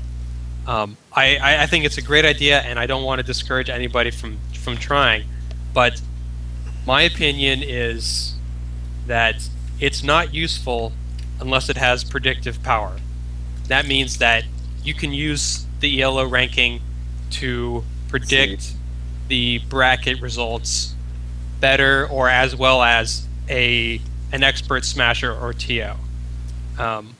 Because otherwise we can just use our brains to do it. So that's what I think is the proof is in the pudding for the ELO, and that's what I think they should focus on if they want to get acceptance. So if I was somewhat involved in that, and if I may speak for Foxlisk, and I'm not sure if he still feels this way, but when we were working on it together, it seemed that he felt that there was no way to get it to a perfect place, right? And any information that was put out by it would be flawed, and so the more work that he put into it, that would make it seem like he's trying to say that it has predictive power, he was uncomfortable with, because maybe the community would use it the wrong way. Right, well, what I mean is, before a tournament happens, make a prediction based on the current state of the ELO rankings, and then compare them to what the actual result is, and compare them to what a bunch of people predict. And what needs to happen is the ELO ranking has to do as well or better than the actual people. That's going to be what I think. That's basically how I judge the usefulness of it, because ostensibly the goal is to use this to seed brackets. Right. So what I'm saying is that was not the goal of the SSBPD. It was not. I feel that it could be used for that purpose with more work, but as far as I understand, the purpose of it was specifically not that. Okay. So and that it's perfectly fine to do that just for funsies, just for fun, for interest, just to see what happens. But if we're going to use it for anything, I come from a scientific background, so I'm all about testing it against predictions, and that's where the meat lies. Yeah. And so, by the way, if anybody who is very good with databases, web-based programming, wants to, maybe work on something similar or try to work with Foxlisk and his team, feel free to reach out. I think that with additional limitations, like maybe if we only put, international tournaments in, or some limitations, we could get it to that point. So if anybody's interested in working on that, I'm super interested in it, because I think it could save a lot of time for TOs. It has a lot of benefits. So, anything else on enabling motivation, enabling people to having some other reason to play? I just think you really need to address it if it's going to come up. If you can see the shadows of it coming up, the TO and his team has to be proactive about it, and they have to address it at a personal level. They can't refer the people to rules that say you can't do this. So that's what I think the most important thing is for like specific situations that come up. Is that's what the mindset of the TO needs to be. So that might even be like another role in the staff, like somebody who can hype somebody up. Just like that guy. Maybe, yeah. I wouldn't. It would seem a little artificial if you had like a dedicated guy whose job was to do that. Yeah, but I think it has to come just from the staff. It could be more effective though, right? You see like Phil DeBerry walking up to you, and he's about to tell you, "Hey man, get excited about this game." That would get me pretty hyped. Do you know what I mean? That's exactly. Yeah. It's like you see Phil walking at you, and you just know, all right, it's time to play. Yeah, but what I mean is, like, we can't put Phil on the staff as Phil, designated hype guy, in case you're feeling down on yourself. I don't know, man. Maybe we should ask Phil. All right. Anyway. Okay, we talked about something else that I'm super interested in is talking about TOs and their rules, and whether they actually follow their rules or not. Whether they even, I mean, I'll tell the truth. For Smashpocalypse, we really didn't have very many problems. But that said, I copy and pasted the rules from a WAS tournament, and I have no idea what they said. So if I was expected to know those rules and execute them, like a computer program would, or without emotion or whatever, I did not do that, and I think that the majority of TOs don't. So, what do people think about this, and is there anything that we can do about it? Well, don't do that. Look at your rule set. But you're the TO. The TOs, if you want to lead by example, that's the place to start. Well, it's not about me anymore. I mean, I know. I should have said one instead of you. Yeah, that's fine. I don't take it personally. Yeah.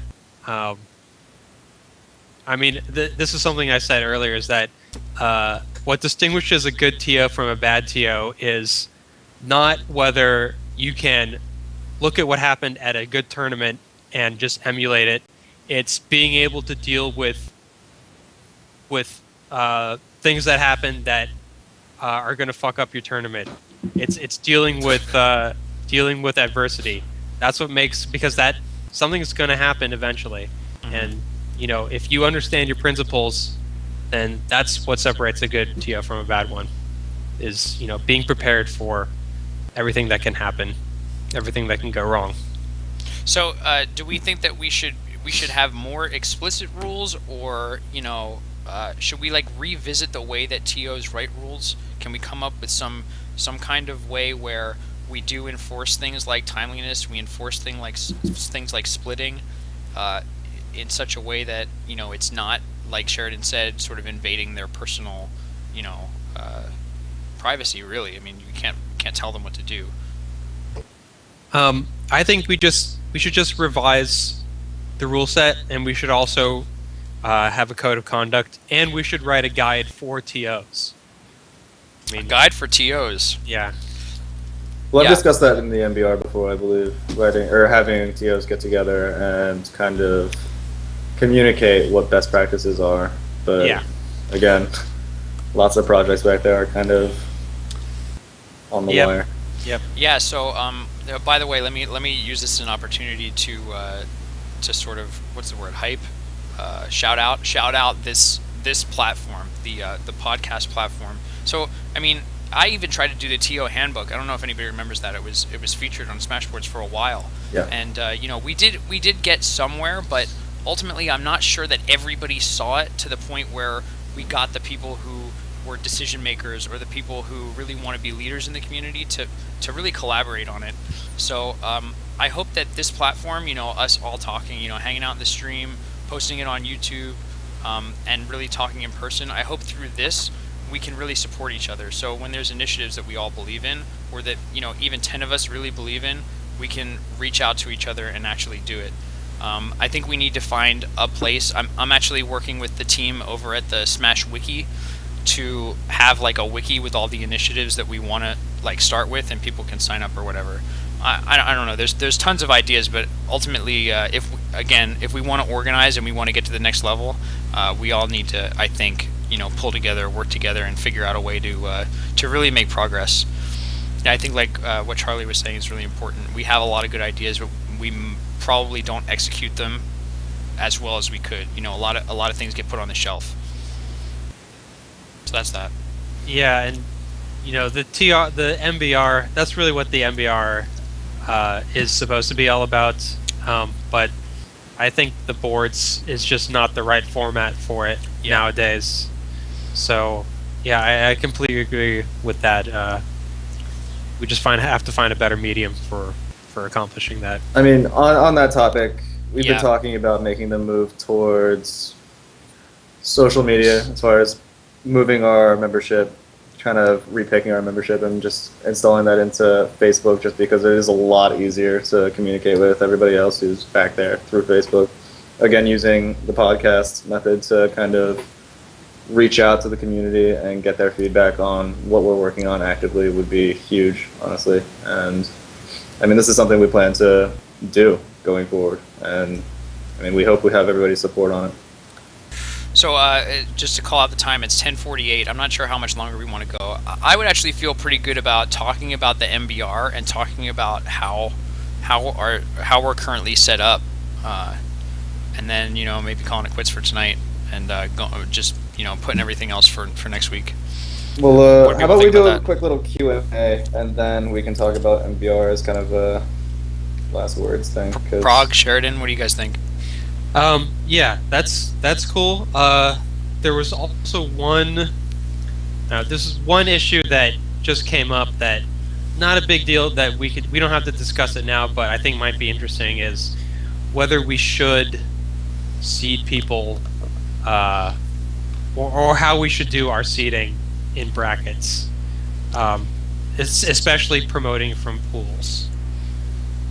Yeah, and if I can offer another like action item, I think it would be awesome if anybody who has any idea about this and is really like passionate about it, we can try different ideas at different tournaments. Like, I think that we have a unique opportunity in that we have a lot of smaller local tournaments where you could spice up the rules and we could see what works and what doesn't.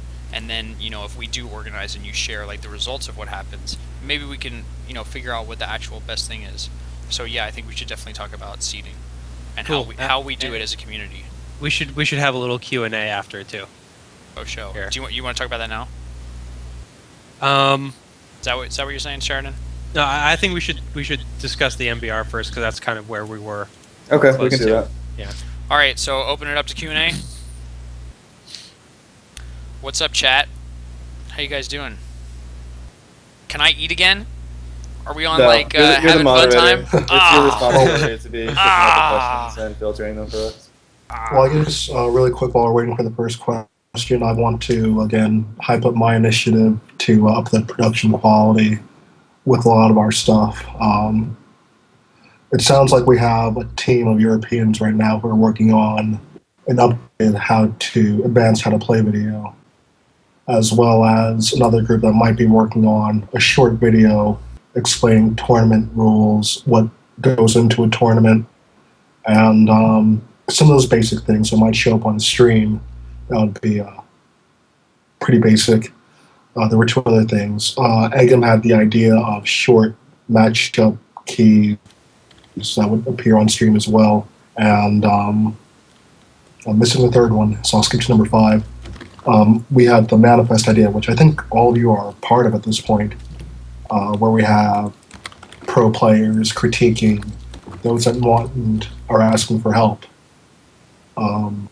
So any of you guys are interested with any of those, and especially those that are involved with the arts media, especially you musicians, please let me know. You know how to track me down. Yeah, I think that initiative is super awesome. If you want to copy paste the URL into the stream chat, that might be a good idea. Well, it's not going to let you post it, but if you You go just to switch the dot with the dot. You know what I'm saying? yeah, it's too much effort. If you go to my YouTube channel,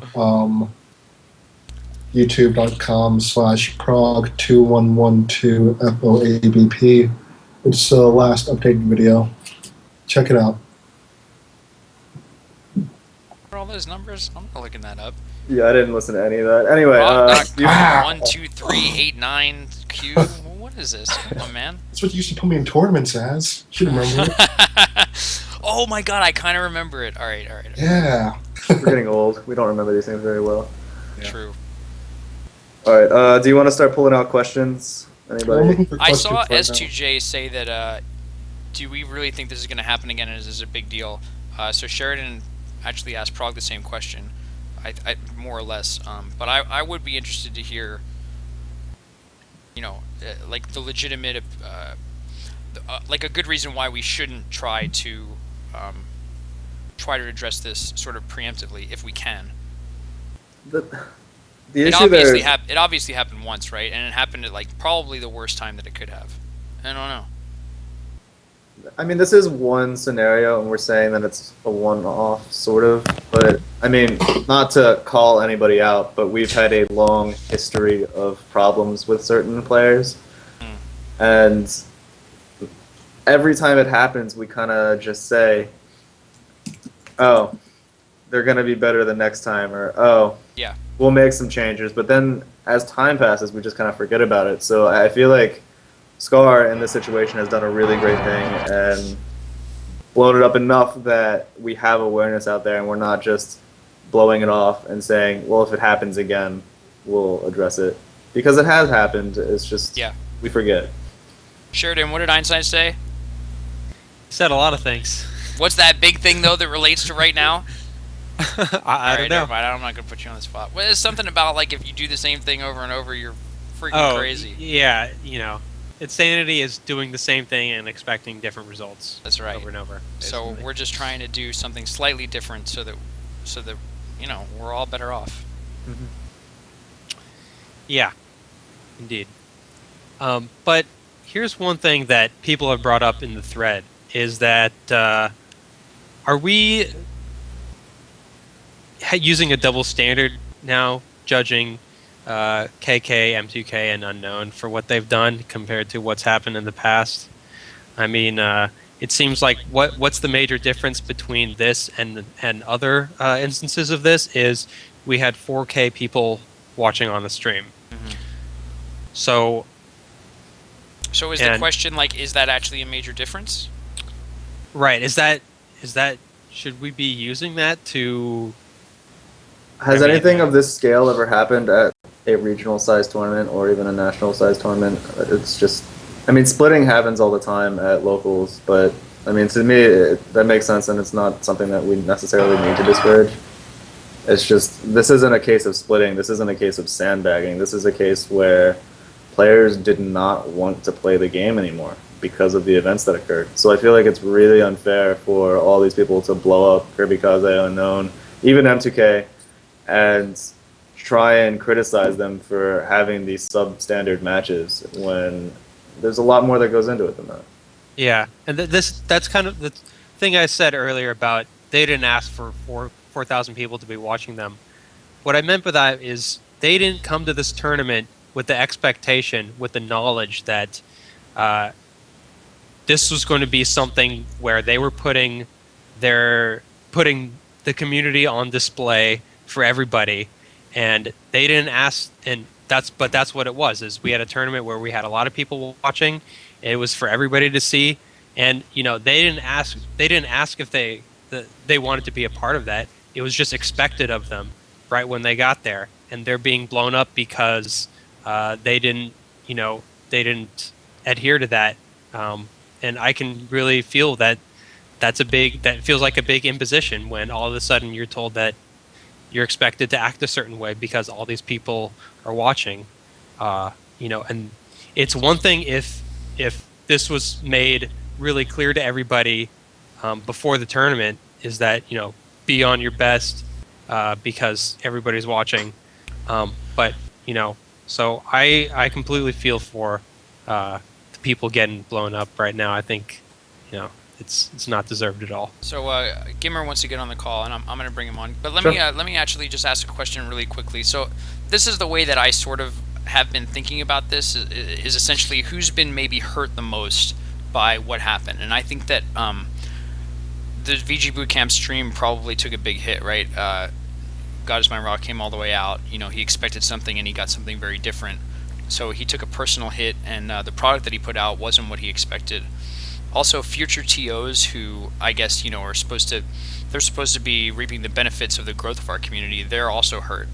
But we don't have any sort of structure in place where the big TOs and the prominent streamers are representing their interests. You know what I mean? Like, I feel like if we had a structure in place that would look something like all of those people having a quote unquote union or whatever, right? And they wouldn't agree to even stream a tournament if they don't feel that there's enough protection in place to prevent something that's going to really hurt their product. It's almost like he spent that money to come out expecting some return, but he actually lost twice. It feels really bad. So what do you guys think about that? Well, I want to get Gimmer in here because I don't think a lot of people know. Let's pull him in now. Sure. Let's pull him in, but I want him to explain what he went through to get to this tournament. All right, guys. First and foremost. Welcome Calvin to the call. Calvin, Gimmer. Special guest. Make sure your headphones plugged in and that we don't get feedback, or I'm going to kick you out. My hair. Hey, can you guys hear me? Yes. Yeah. Welcome to the stream. Thank you. So, please, what's up, dude? That might be me. Were you saying nothing? No, you're good. You can hear you.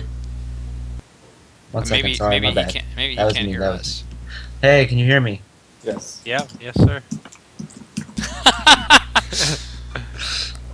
Okay, I just want to address the point that Hyuga made, or Sheridan made.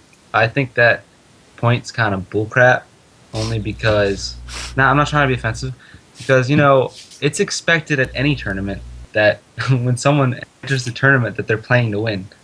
Like, that's expected at all tournaments. I know the circumstances were different because of all the stuff that happened, but, I mean, like, regardless if we have 20,000 streamers or one viewer, like, it's normal to expect someone to want to win the tournament. And in most tournaments I go to, that happens. And if people split, they usually keep it on the side. But, like, I'm not expecting... Like, it's not like we're expecting them to put on a show. It's just play like you normally play. Like, you're supposed to want to win. This is the first time either of them got to finals. But I do agree that there was a lot going on, and people were getting emotionally affected, etc. I probably shouldn't have forced people to play, but I was getting really impatient because of things that happened with Mewtwo King earlier and the whole everything surrounding my trip to ROM. But I guess Prog, you wanted me to talk about that. Yeah, please talk about that. Could I push on that just a little bit though? So Yeah. we do know though that in the past it's happened that people have not played like they normally would. Do you know what I mean? So Sheridan's just saying the players just acted the way that they normally would. Like I feel like it's not the most uncommon thing in the world that somebody's playing the game, they don't feel like playing anymore, and so they don't for one reason or another. And Sheridan's just sort of saying it just so happened that it was, you know, at a big tournament and it was on stream and it's kind of like a perfect storm. But it's not that, you know, it's never been the case that we have some way to enforce people to play to win. We just don't have that mechanism. Yeah, that's precisely it. Is, you know, they've done this in the past, and they maybe, I mean, they might have you could say they should have expected it to be different, but I mean, they didn't see at that time any reason that it would go down any different than it had in the past. And but all of a sudden there's that expectation on them from the stream, and now that's being used to you know, to criticize what they did when it wasn't in the past, and that's the only difference that they can see. So that's what I mean to say when it's... I understand what you're saying. That makes sense, but to be fair, at Big House 2 we also had 4,000 viewers, and Unknown and Kirby Kaze also played on stream, and it was announced multiple times in the day how many viewers we had on the stream. Like, hey guys, we have 3,000 viewers, blah, blah, blah. Maybe I should have done that there. Maybe I should have been like hyping people up because of how many people were watching, but we didn't have a mic, so I didn't do it. So I can see what you're saying, though.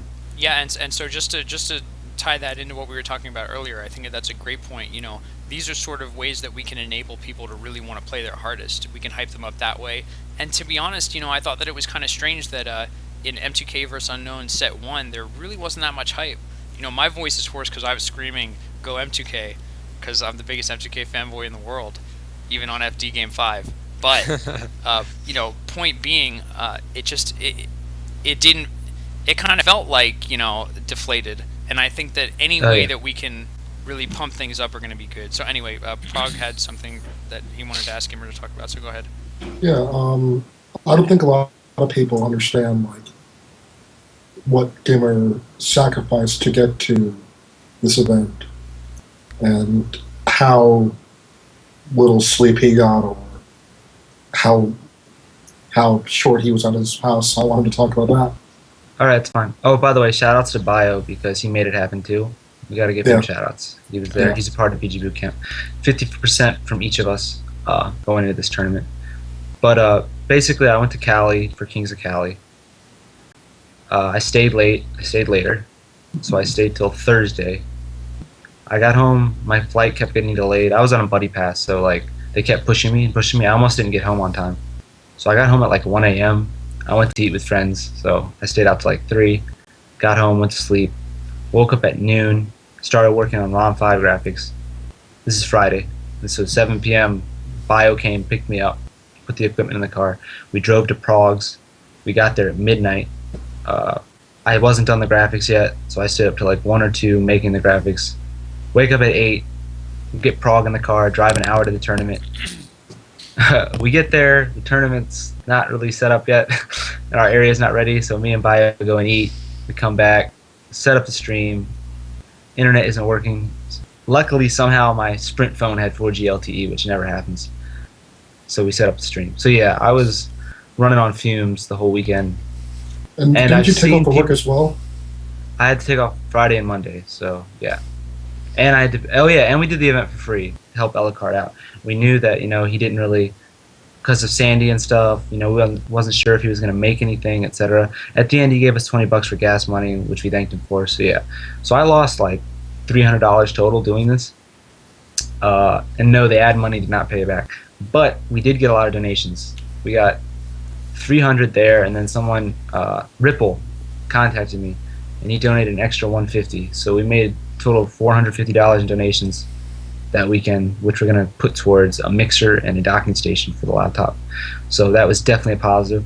Also, like we said before, all of ROM was not negative. Like, it was a really good tournament. It was a really fun tournament. The stream was hype. There was a lot of hype things happening. We got a lot of viewers. Like, the first day, we only had 500 viewers. So us going viral, and when we say viral, we say getting up to like 4,000 viewers, was looking really grim. It turns out like somehow we didn't get on the front page queue on Twitch.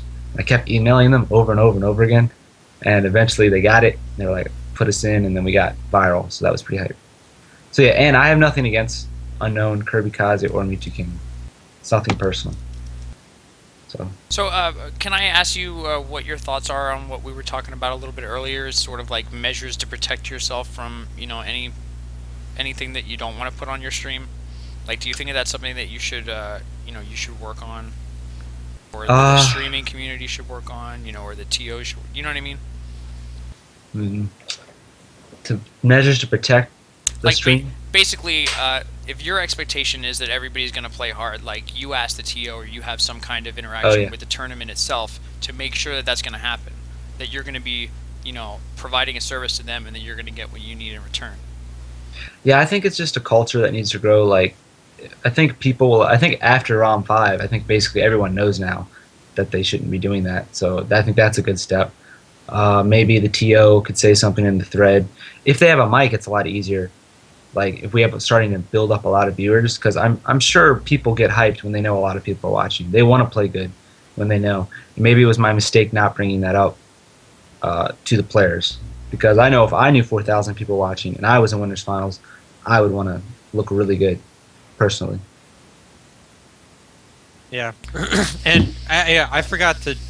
I saw you at KOC, but I forgot to thank you for all the work that you did there, because I mean, you always do a great job. So I just want to say, as a TO, I appreciate you know, everything that you've been doing so far. So, and just to keep it up. +1 for sure. All of VG Bootcamp, not just me. I want to put that out there. Yeah, like, that's what we mean. Second person plural. You. Bio, my brother Postle, actually, and Koku. I don't know if you guys know who he is. Oh yeah, Eyesight. He's going to start running West Coast streams on our channel to get West Coast more, you know, viewers and stuff, because we have so many followers. Should definitely help out. Yeah. That's Brawl and Melee. I know we've been doing a lot of Melee lately, but I just want to put that out there. Melee's the best game. I agree. Oh man, we gotta get at least one of those on every podcast. Yep. All right, so what's up? What do we want to do? Want to keep going? I could keep talking. I'm feeling pretty good. I can talk It's all up to night. you guys. All I'm right. good. All right, so Gimmer, am I kicking you off or what? Yeah, you can kick me off. All right, man. You feel like you said what you had to say? Yeah, I said my part. All right. Thank you. How do I do this? There it is. Bye-bye. Farewell. All right. So. So maybe the bracket seating topic that I brought up, or anything else if you guys want to get to first. Yeah, there was brackets. We got two big things that we wanted to talk about, and let's try to keep them, you know, well, you know, wherever we go. I really want to talk about the MBR. I think that we have a great opportunity to talk to Cactuar about it right now. You know, he's been on the inside. He knows how it works. There are limitations to, first of all, Smash boards, and I guess the structure we have in place that maybe keep us from moving forward as quickly as we can. He was talking about some better ways to do it, and, you know, what the reality of that is. And then second, we have the topic of seeding in general. Any ideas on how we can do it better than we do it now? And I don't know, what are you guys more interested in talking about? I don't care either way. What do you guys think, chat? Well, yeah. So press 1 if you want to hear about what. Press 2 if you want to hear about what score. What'd you say? Press 1 if you want to hear about what topic. Oh, that's so smart. Yeah, press 1 if you want to hear about the MBR. Press 2 if you want to hear about seeding. Do it right now. I want to see a bunch of numbers. Let me see numbers. 1. We got 1. Wait, Got a 1. does anybody know which was Oh, which? you got a 2. Oh no, it's It's a little split up. Wait, I is don't it know. 2's gaining. I see Oh, some threes. dude, Oh, that's Threes. what- okay. ruining Somebody's it. really funny with 3 and 3 is actually for me to take my shirt off, so. I think I'm the seeing a vast lot of majority. idea. I'm seeing a lot of ones. Vast All right, majority is 1. All right. yeah, okay. one We it can talk is. about MBR. I mean, Sheridan and I are both leaders. You're the unofficial king of the MBR, man. I want to address that. Heavy I lies am the often- crown on the head of the king of the MBR. Anyway, so we have a lot of issues with the MBR. We had restructured recently because the prior MBR was basically just like a boys club that was founded in the Midwest, and then just really had people brought on who were friends of friends and all this other nonsense. So at some point, not that I was trying to be that proactive, but we decided to restructure, drop the entire membership, and then start it over. And the previous idea was that the MBR was really like supposed to be this place where good players went and discussed strategy and made decisions on tier lists and rule sets. And that's kind of shady because, I mean, why are you hiding all the good information to just the top level players? And then on the same page, it's why is it just these people that know people from the Midwest? So going forward, I wanted to change that towards more we contribute to the community. And to do that, you have to look beyond just tier lists and rule sets and look at what kind of projects you can do that can provide information to everyone else and that can kind of bring players who aren't necessarily the cream of the crop, and if they want to participate, to be able to interact with whoever they really want to that's back there and put out things such as information databases. We had a lot of work done on the ELO project again from the back room. And I don't know, there's a lot of projects back there that we have just kind of this idea that we can accomplish all of this, but we just need people who are willing to put time in. And that's kind of a problem. It is a 10-year-old game, and I don't know, to spend your free time on a project as opposed to just playing it, it's really difficult because most of the time I just want to play Melee. I don't want to sit there and talk about how I can help somebody else, even though I do a lot of that. But so we went out there, we put out an application process, which was more based around what people have already contributed to the community and how willing they are to, I don't know, do work on some of these projects. But what ended up happening was, first of all, we got shifted down to the bottom of Smashboards, which in itself, it doesn't sound like such a big deal, but it really is. It's a different... We used to be just part of the actual Melee discussion, like sub-thread, and now we're in some little back room that nobody bothers to check. So, I mean, we kind of took a hit in people being contributors from that, and then it's just, again, difficult to get people to want to contribute in the long term. So, I mean, we did have a couple projects that were successful, but again, it sounded like it was just coming down to being tier lists and rule sets again. And I don't care about tier lists. The rule set is a big deal to me because that does affect everyone. But all the other projects we had back there, we had people initially be interested and then kind of drop interest. So, I mean, to me, one of the big problems I see is that the forum model is really outdated. I say that all the time, but it's just, it doesn't help that we have to go through this huge process to just get posts in there and then expect other people to go to this location and look into this back room and reply to anything. Like, we have better methods, there's new technology, and one of the biggest ones, unfortunately, is Facebook. And I mean, every region has a Facebook group at this point, and the Facebook groups are, I'm pretty sure, all more active than the forum, like the sub-forums that they have on Smashboards. Can I get Yep. a quick count on that? Yeah, NorCal definitely agrees. I guess Prog's from the same area more or less as Cactuar. Yeah, before this, I rarely checked Smashboards once every 2-3 weeks. Right. I'm log in, I see New York Smash, East Coast Melee, Long Island Melee, and then Cali for some reason too. I don't know why I'm in there. Yeah. I mean, I I'm think going to those nests.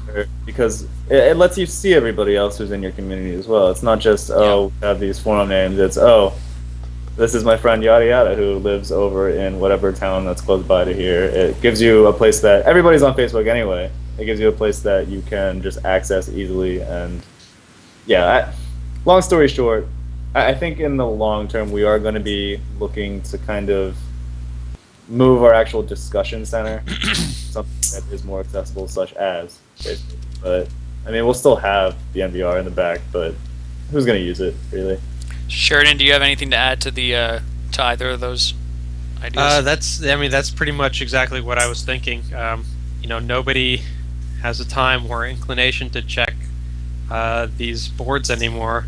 I mean, I feel like we all kind of know what needs to be done or what we could do to facilitate growth in the community and to keep it better organized and get more information out there, but just the forum is not the way to do it. I mean, it's great for keeping information, easily accessible, but it's not good for getting things, keeping conversation going and actually getting things done. So I'm all for a move to whatever format we decide is best.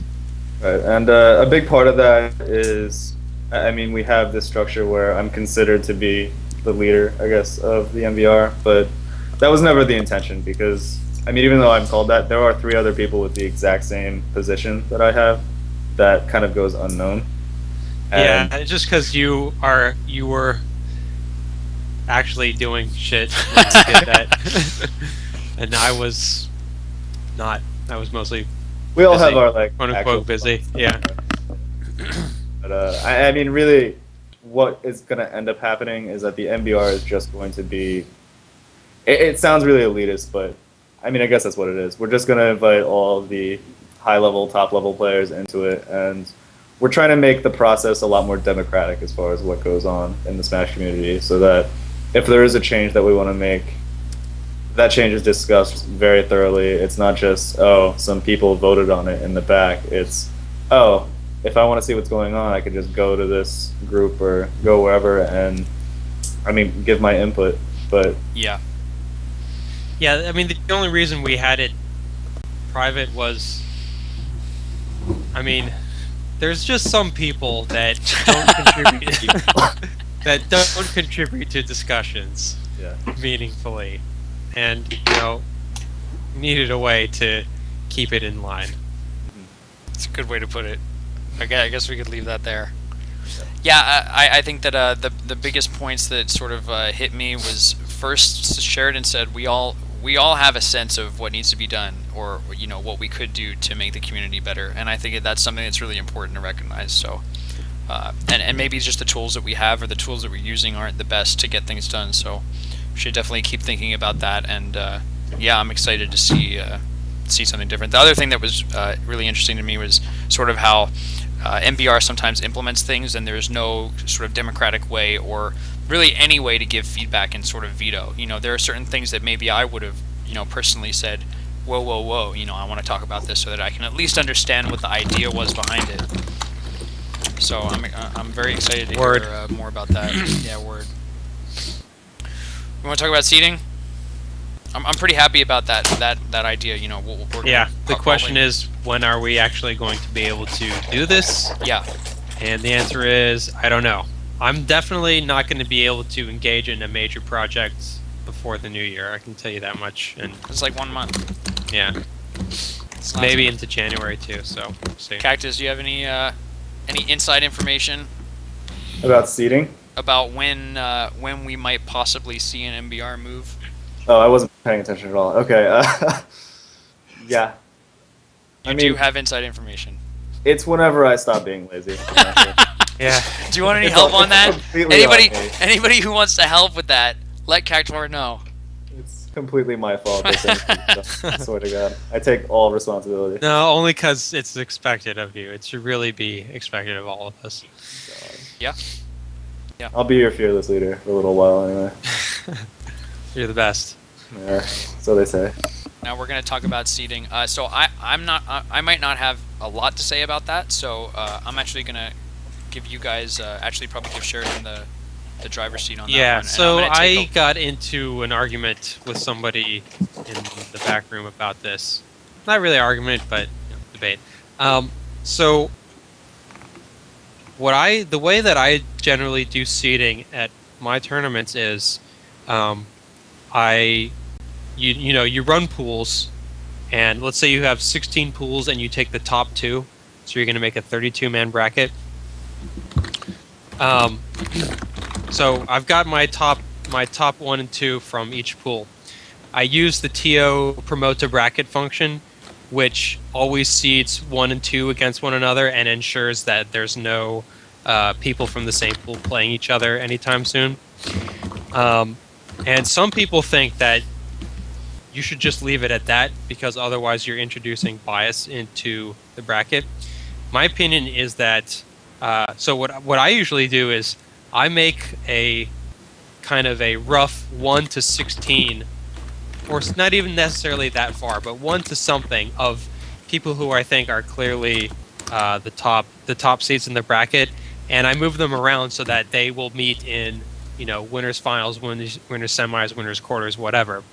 And then I also try to make sure that there's not any regional matchup in the first round. If the second round, if I can avoid it, but usually just the first round.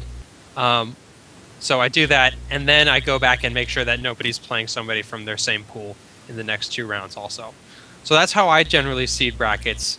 And I got put on blast because the idea is that maybe that's introducing bias into the bracket. So, and that you should just, you should have it be quote-unquote unbiased. I think biased is the wrong word, but another point for later. That you should just, whatever happens in the bracket, you do it. And if you don't like it, just hit generate a new one or something like that. So I wanted to get your guys' opinion on that. So essentially the argument is to leave it to chance as best we can so that there's no, conscious sort of manipulation of the bracket. Right. Well, I have my opinions. Yeah. So Fuzziness is saying, couldn't that be solved by a double feeding system, aka previous tournament results, pool results? And yeah, so what I do is I always, before a big tournament where people from other regions are coming, I go and look at their power rankings, and I always get people from other regions to come and help me seed when I do this. So it's not just my opinion; it's me and at least 2 other people that are helping me do this. So I try to eliminate bias at least in that way. Yeah, so I mean the biggest I'm sorry, I'm just going to say one quick thing. The biggest question that I would have is if somebody is arguing that you should press the random button until you get exactly what you would have created while thinking about it, then that makes 0 sense to me at all, right? Like if you already know what the rules are, you're just going to press randomly seed until it gives you what you want, so why not just do it? Well, I mean, I think I might be projecting that onto him. I think he just wanted to do random and let it go. Okay. And that's because that's just no quote-unquote bias at all. Right. So if people have to play within region or wrong seeds, you just play it out. Right. Cactuar. Yeah, I have a... I don't know if this is even on topic. It might be slightly off topic. It's the use of top 2 out of pools. I just don't understand why TOs are suddenly doing this where they're only taking 2 seeds out of pools, because that's just putting a lot more responsibility on them as far as having to separate out only first and second seeds, as opposed to getting results from pools that allow you to seed out to maybe top 4 positions. And it's just I mean, I'm not a TO. No, I just use that as an example. When possible, I mean, in my perfect world, I would run pools of 8 and take top 4 in each round, but that's not always possible. Apex, there was time limitations there, and that had to be top 2, although that wasn't my personal decision. At the large Rule 6 regional that I and Bobak ran, it was either straight bracket or pools with top 2, and I just opted to do pools with top 2 because we had enough time to do it, and it was better than a straight bracket. So that's the only reason that I would do top 2. Otherwise, I completely agree with you. I just feel like the amount of information that you gather from having top 2 out of pools is very limited compared to the information that you get from having top 4, because, I mean, having 1 through 4 seeds, there's a huge skill differential between pretty much every player, and being either a 1 or a 2 doesn't tell me anything. Yeah, and also if you are the second seed, or if you are a third seed in that situation, it's possible for you to have only lost one set and still be eliminated because of tiebreakers, and that's kind of janky. Right. Yeah, I heard a few cases of that. It's really deflating, I think. When did we start using this term deflating? Because what is it's just a inflated? word. What is inflated that is being deflated? It's like Tell me, your exactly. spirits. That's exactly what I was going to say. So 2 makes a truism. All right, fair enough. So anyway, the seeding aspect. So is it biased to what I'm doing, and should I not do that? What's the argument for and against, each side? That's what I want to know. Well, I guess I have a counter question. We usually do pools with top 2, and we brought up larger pools with more people escaping. Have we ever thought of doing something similar to what? I mean, I don't want to really, continue to compare us to the FGC, but they do basically bracket pools where X person gets out in winner's side, other person gets out loser's side, and it's definitely more of an uphill battle, but could that have some benefit? I mean, I feel like that's almost functionally equivalent to doing a straight bracket. It's only different from an organizational standpoint. So, I mean, I don't think it affects the results one way or another. I could be wrong about that. Plus, when you in a bracket pool for the losers finals to find out who's getting second, you can play somebody that you already played before.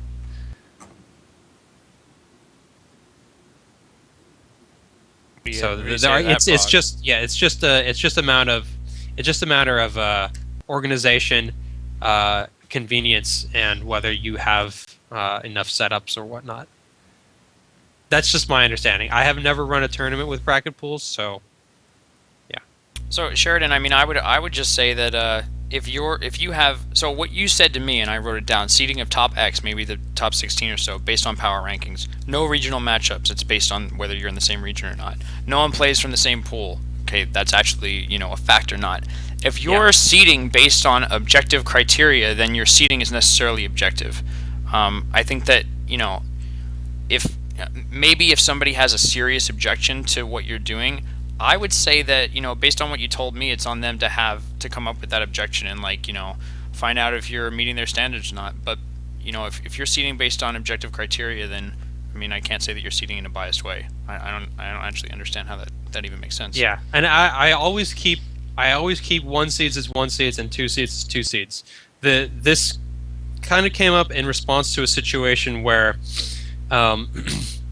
if you have an ostensible 1 seed where who fucks around in pools and gets second, right? Then you have to keep him as a second seed. You can't switch him to a first seed. That robs somebody else of the first seed that they accomplished. Completely agree with that. That's readily apparent. But what I said was that when that happens, I usually try to match up that person against one of the weakest 1 seeds, because otherwise, you get a matchup. You're going to get something first round that's otherwise from what you normally expect. And I take it Mango has given you a lot of experience with this? Yes, absolutely. Well, and doesn't that lead into the larger point of why are we doing this? Does Mango care about playing people who he's obviously better than? Do most 1 seeds actually care about going through pools? I mean, I actually just question why we have these matches, because I mean it makes it harder for mid-level players to distinguish themselves. It might be cool for low-level players, but I mean we can have. There's other ways to make that happen. So why are we even doing this in the first place? So this is an argument for having those points where people Yeah, exactly. Yeah. Pro bracket, amateur bracket. So, So- you don't have to deal with that. So Sheridan, So, why don't we but do in that, the man? situation where that does happen, we have to have a way to address that. Yeah. Yeah, and that makes sense to me too.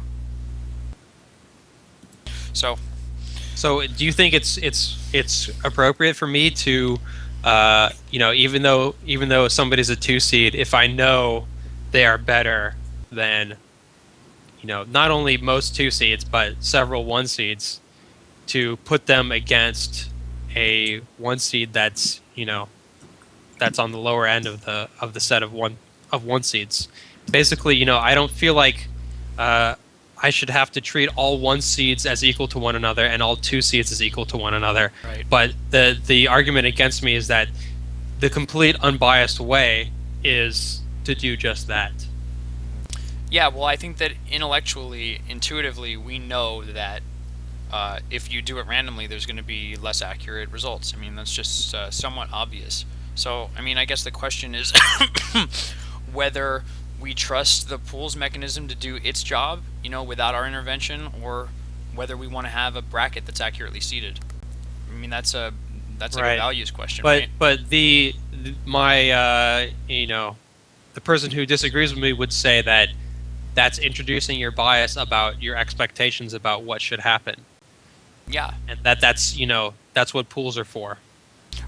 Right, and I think that that's a legitimate criticism, but at the same time, if what we really care about is the end result, then we need to have as accurate a bracket seeding as we can. And so all you're doing, as far as I can tell, is influencing the brackets to be more accurate. It's Right, artificial, and but I yes, mean, it's so- driving towards an end result that aligns with your values. And maybe the guy who's responding to you doesn't care about having an accurate bracket. He wants pools to go the way that pools are supposed to work. Well, it will be accurate in the limit of, if you do this over and over, the distribution of results will eventually come out to be accurate. Right. But you can't guarantee Since we only that have for 2 rounds of tournament. pools, yeah. Yeah. So, yeah, I think that's a values question. Yeah, I agree. So that's basically what I wrote up in my response, is that the tournament is basically, he said that my job is not to make people happy. My job is to run an unbiased bracket. And I said, well, I think it is partly my job to make people happy, and if I can sacrifice, if it takes a little bit of bias to do that, and again, I don't agree with the word bias, but then I'm going to do that, and a good TO knows, what the balance of those 2 things are, because, I think switching 2 people around to avoid a regional conflict who are equally good, assuming everybody is basically equally as good, it gives everybody a better experience, and the difference in results is, beyond, you can barely tell. I mean, it doesn't skew the results to a meaningful degree, I think. So, yeah, if anybody doesn't think that the TO's job is to give everybody the best possible experience, come on the next show. I would love to hear your opinion and sort of understand that mindset. I think that, for me at least, is anybody in this chat of the opinion that the TO is not supposed to have a good tournament? Yeah, so if anybody really believes that, I would love to talk about it. But I think that what Sheridan's saying is pretty good. All right. I think we're starting to drop some viewers. And Yeah, I want to go to it's bed, man. 2.5 hours in now. So Does anybody want to take questions? yeah, if there's a last couple questions that we can answer, that's great. All right, guys. So yeah, Wrap it just to up. wrap up, we have a pretty good list of things that we can do to, make things better. It's right here. I'm going to make this available on the thread. Please check it out. If anybody has any questions about how they can get involved in that, you can obviously reach us through Skype. Again, you can go through the forums. You can go through really anything. So yeah, with that, let's go to some questions, and then let's dip. And again, there's more out there than Smash boards and Facebook. I want to give a shout out to the Game FAQs community, as well as the Smash Bros. Reddit, subreddit, pardon me. And finally, again, if you are capable, guys, NEC is a huge tournament that's next weekend. If you're capable of making that, please do. I myself am going to attempt to do it. I'm not sure if I can, but I'm going to do everything I can to make it there, and I implore you to do the same. Yeah, so shout out to NEC. Take a look at it. We'll include it in whatever thread we have. Sound good? I have a good question from Doswell. What YouTube channel are we going to upload this to? We're going to upload to Waffles' channel because we want to leverage all the subscribers he has, and we're going to upload it to the VG Bootcamp channel. We were thinking about doing a restream or like a rebroadcast on Friday. That's totally up to Gimmer, and I'll talk to him about that. So I see a lot of people talking about Swiss in this stream, and I have actually run several Swiss tournaments, Swiss locals in NorCal, and I can say I actually don't like them very much. I don't think they have any real major advantages over pools to bracket or in terms of accuracy. Definitely no advantages in terms of practicality from a TO standpoint. And one of the big problems I have is if you're going to do pool, or if you're going to do Swiss into bracket, for example, and you're going to take let's say the top 4, okay? Let's say top 8, because that's what I usually do. So what can happen is you have one person who's got the perfect record, maybe 2 people who have 1 loss, 4 people who have 2 losses, right? So that's 7, and then 5 people who have 3 losses. So now you have a 5-way tie for that last spot in the bracket. Breaking a tie break like that is really a pain in the ass, because basically the only thing you can do is strength of schedule in that case. And that's pretty much just the luck of the draw of who you got placed against during the Swiss tournament. And that's kind of a janky way to break a tie among 5 people. So that's one problem with it. Another problem is you are spending a lot of time running matches that have no material effect on most of the rest of the tournament.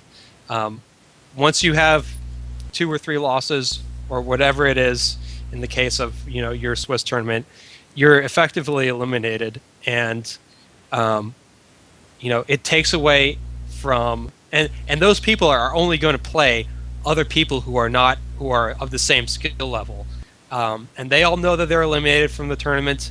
So the spirit of competition is somewhat diminished among them. It takes time from friendlies, and it's more hassle for the TO.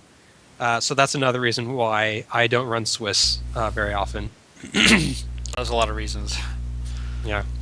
So, yeah, I mean, I think that something that would be great, it seems like a lot of people, at least in the chat, really believe in Swiss. I think that, yeah, we have run a few of them, and, I didn't really care one way or another, but it would be really cool to see TO's experiences with Swiss, players' experiences with them organized somewhere. So that's something else that we could talk about, how can we actually not collect data, but, in a way that's better than forums, like really understand who's doing Swiss well, who isn't, so on and so forth. Yeah, I remember I wasn't at GS2 where they ran Swiss. I don't know. Maybe you were there at Cactuar? This was like 2005. Getting school too? No, that was before me. Okay. Yeah, I heard they ran Swiss. I didn't go to it, but I remember it happening. I don't know. There wasn't really much reaction to it. It didn't spur any debate about Swiss in the community at the time that I remember. Sounds like fun though, so I'm not in principle opposed to running Swiss. I just don't really see any advantages, any major advantages.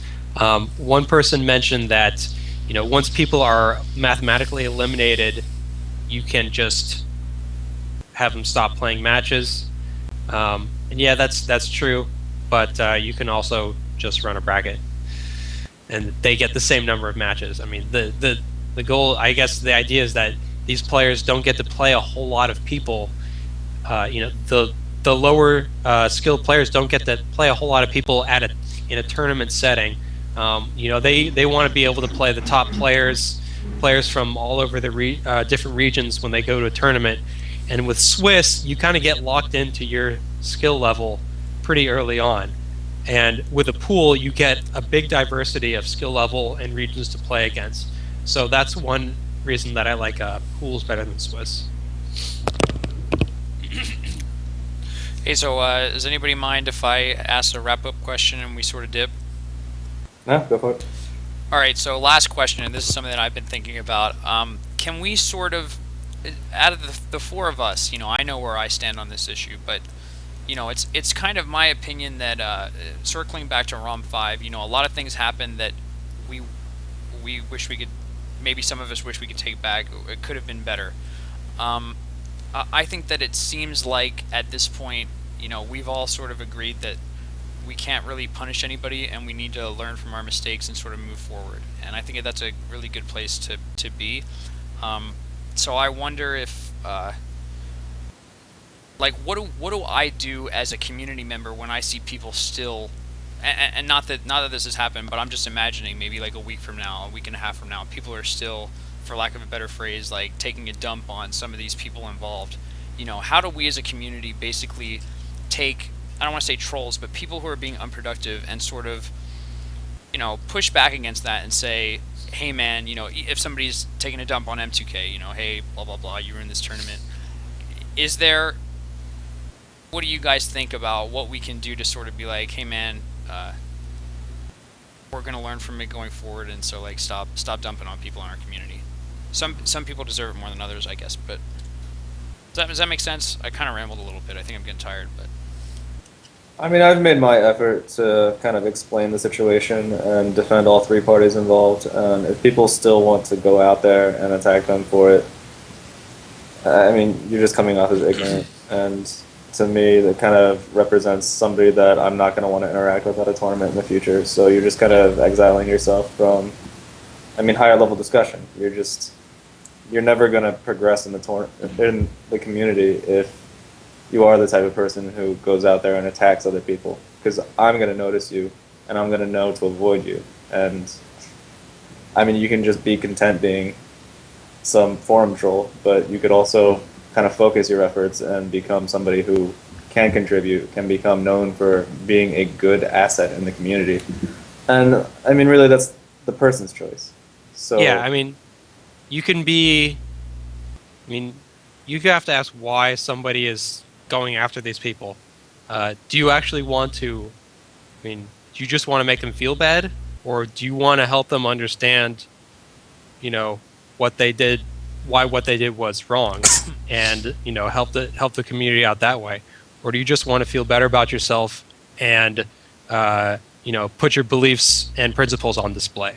And we don't have any use for people like that. So criticism is great when you have a goal in mind, when you're doing it in good faith with the other person, as in trying to persuade them of the error of their ways. But it's useless to just throw out some absolutist ideas and say this is wrong, and that's the end of my contribution. We can't have that. And I think to specifically point out Kirby Kaze and Unknown and Mewtwo King to some extent, they know what contributed to bad things happening. They know where they could have done better. And in this situation, we've talked it to death. We really need to kind of not forgive, but understand that there's always next time, and they're going to have chances to prove themselves. So until that happens, you need to just kind of let it go. Yeah. M2K. No, go for it. I shouldn't. Oh, yeah. No, I think I might say what you were about to say was Mewtwo King seemed to express regret for this splitting, and he says he doesn't know that it was so bad, and he says he's not going to do it again. And I never know how to parse out the truth from what Mewtwo King says, but Right. I guess I'm inclined to believe him in this case. I As think long as nobody, I mean, I think maybe I believe that he believes it, but I don't know if that's actually, if somebody pressures him, then he might cave. Who knows? yeah, but one way or another, like that's such a black and white statement that we'll know, right? I mean, Yeah. Prog, I said any before. Sorry, go for Prog. closing thoughts?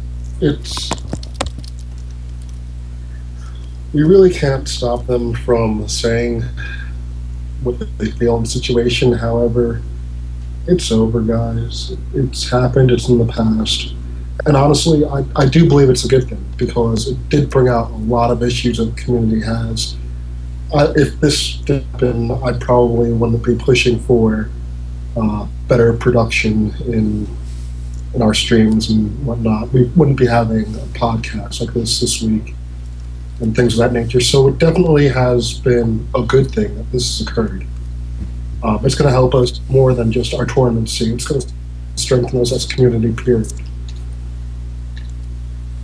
Yeah. All right. I think that's a great note to dip out on. Do you want to end on the intro? Let's give some shout outs. Really? Yeah. All right. All right. Faux show. Just shout outs to VG Bootcamp. Thanks guys for hosting us. I wanted to give a shout to Chibo Senpai, who was going to host this before VG Bootcamp was available.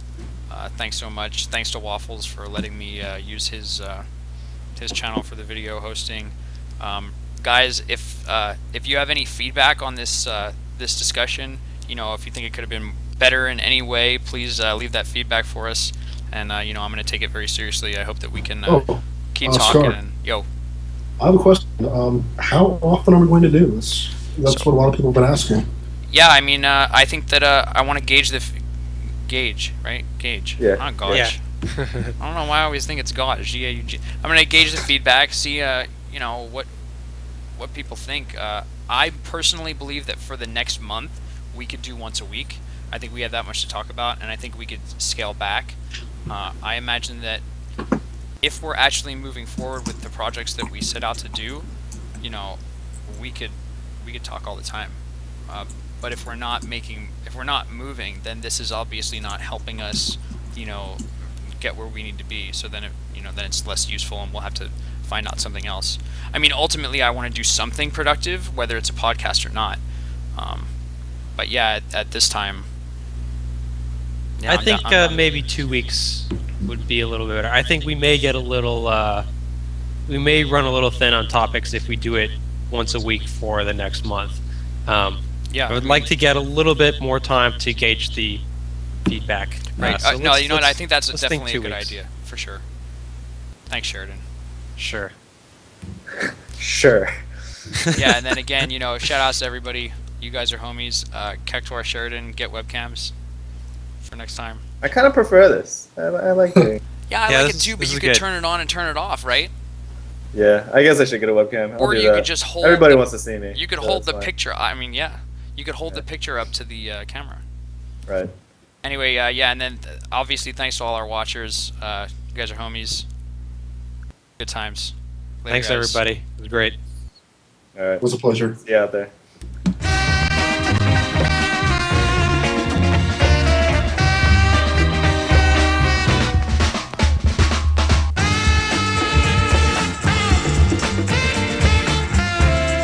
What's going on here? We got a cool little video. Scar probably just whipped that up in like 4 hours. Just thanks to Prog, the homie. Nice.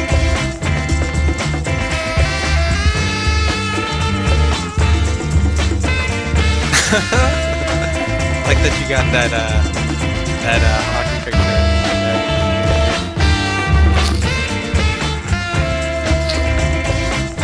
Special guest. Nobody. Go to bed, King Kong. We had Giver for a little bit. Peace out, RoMKnee2012.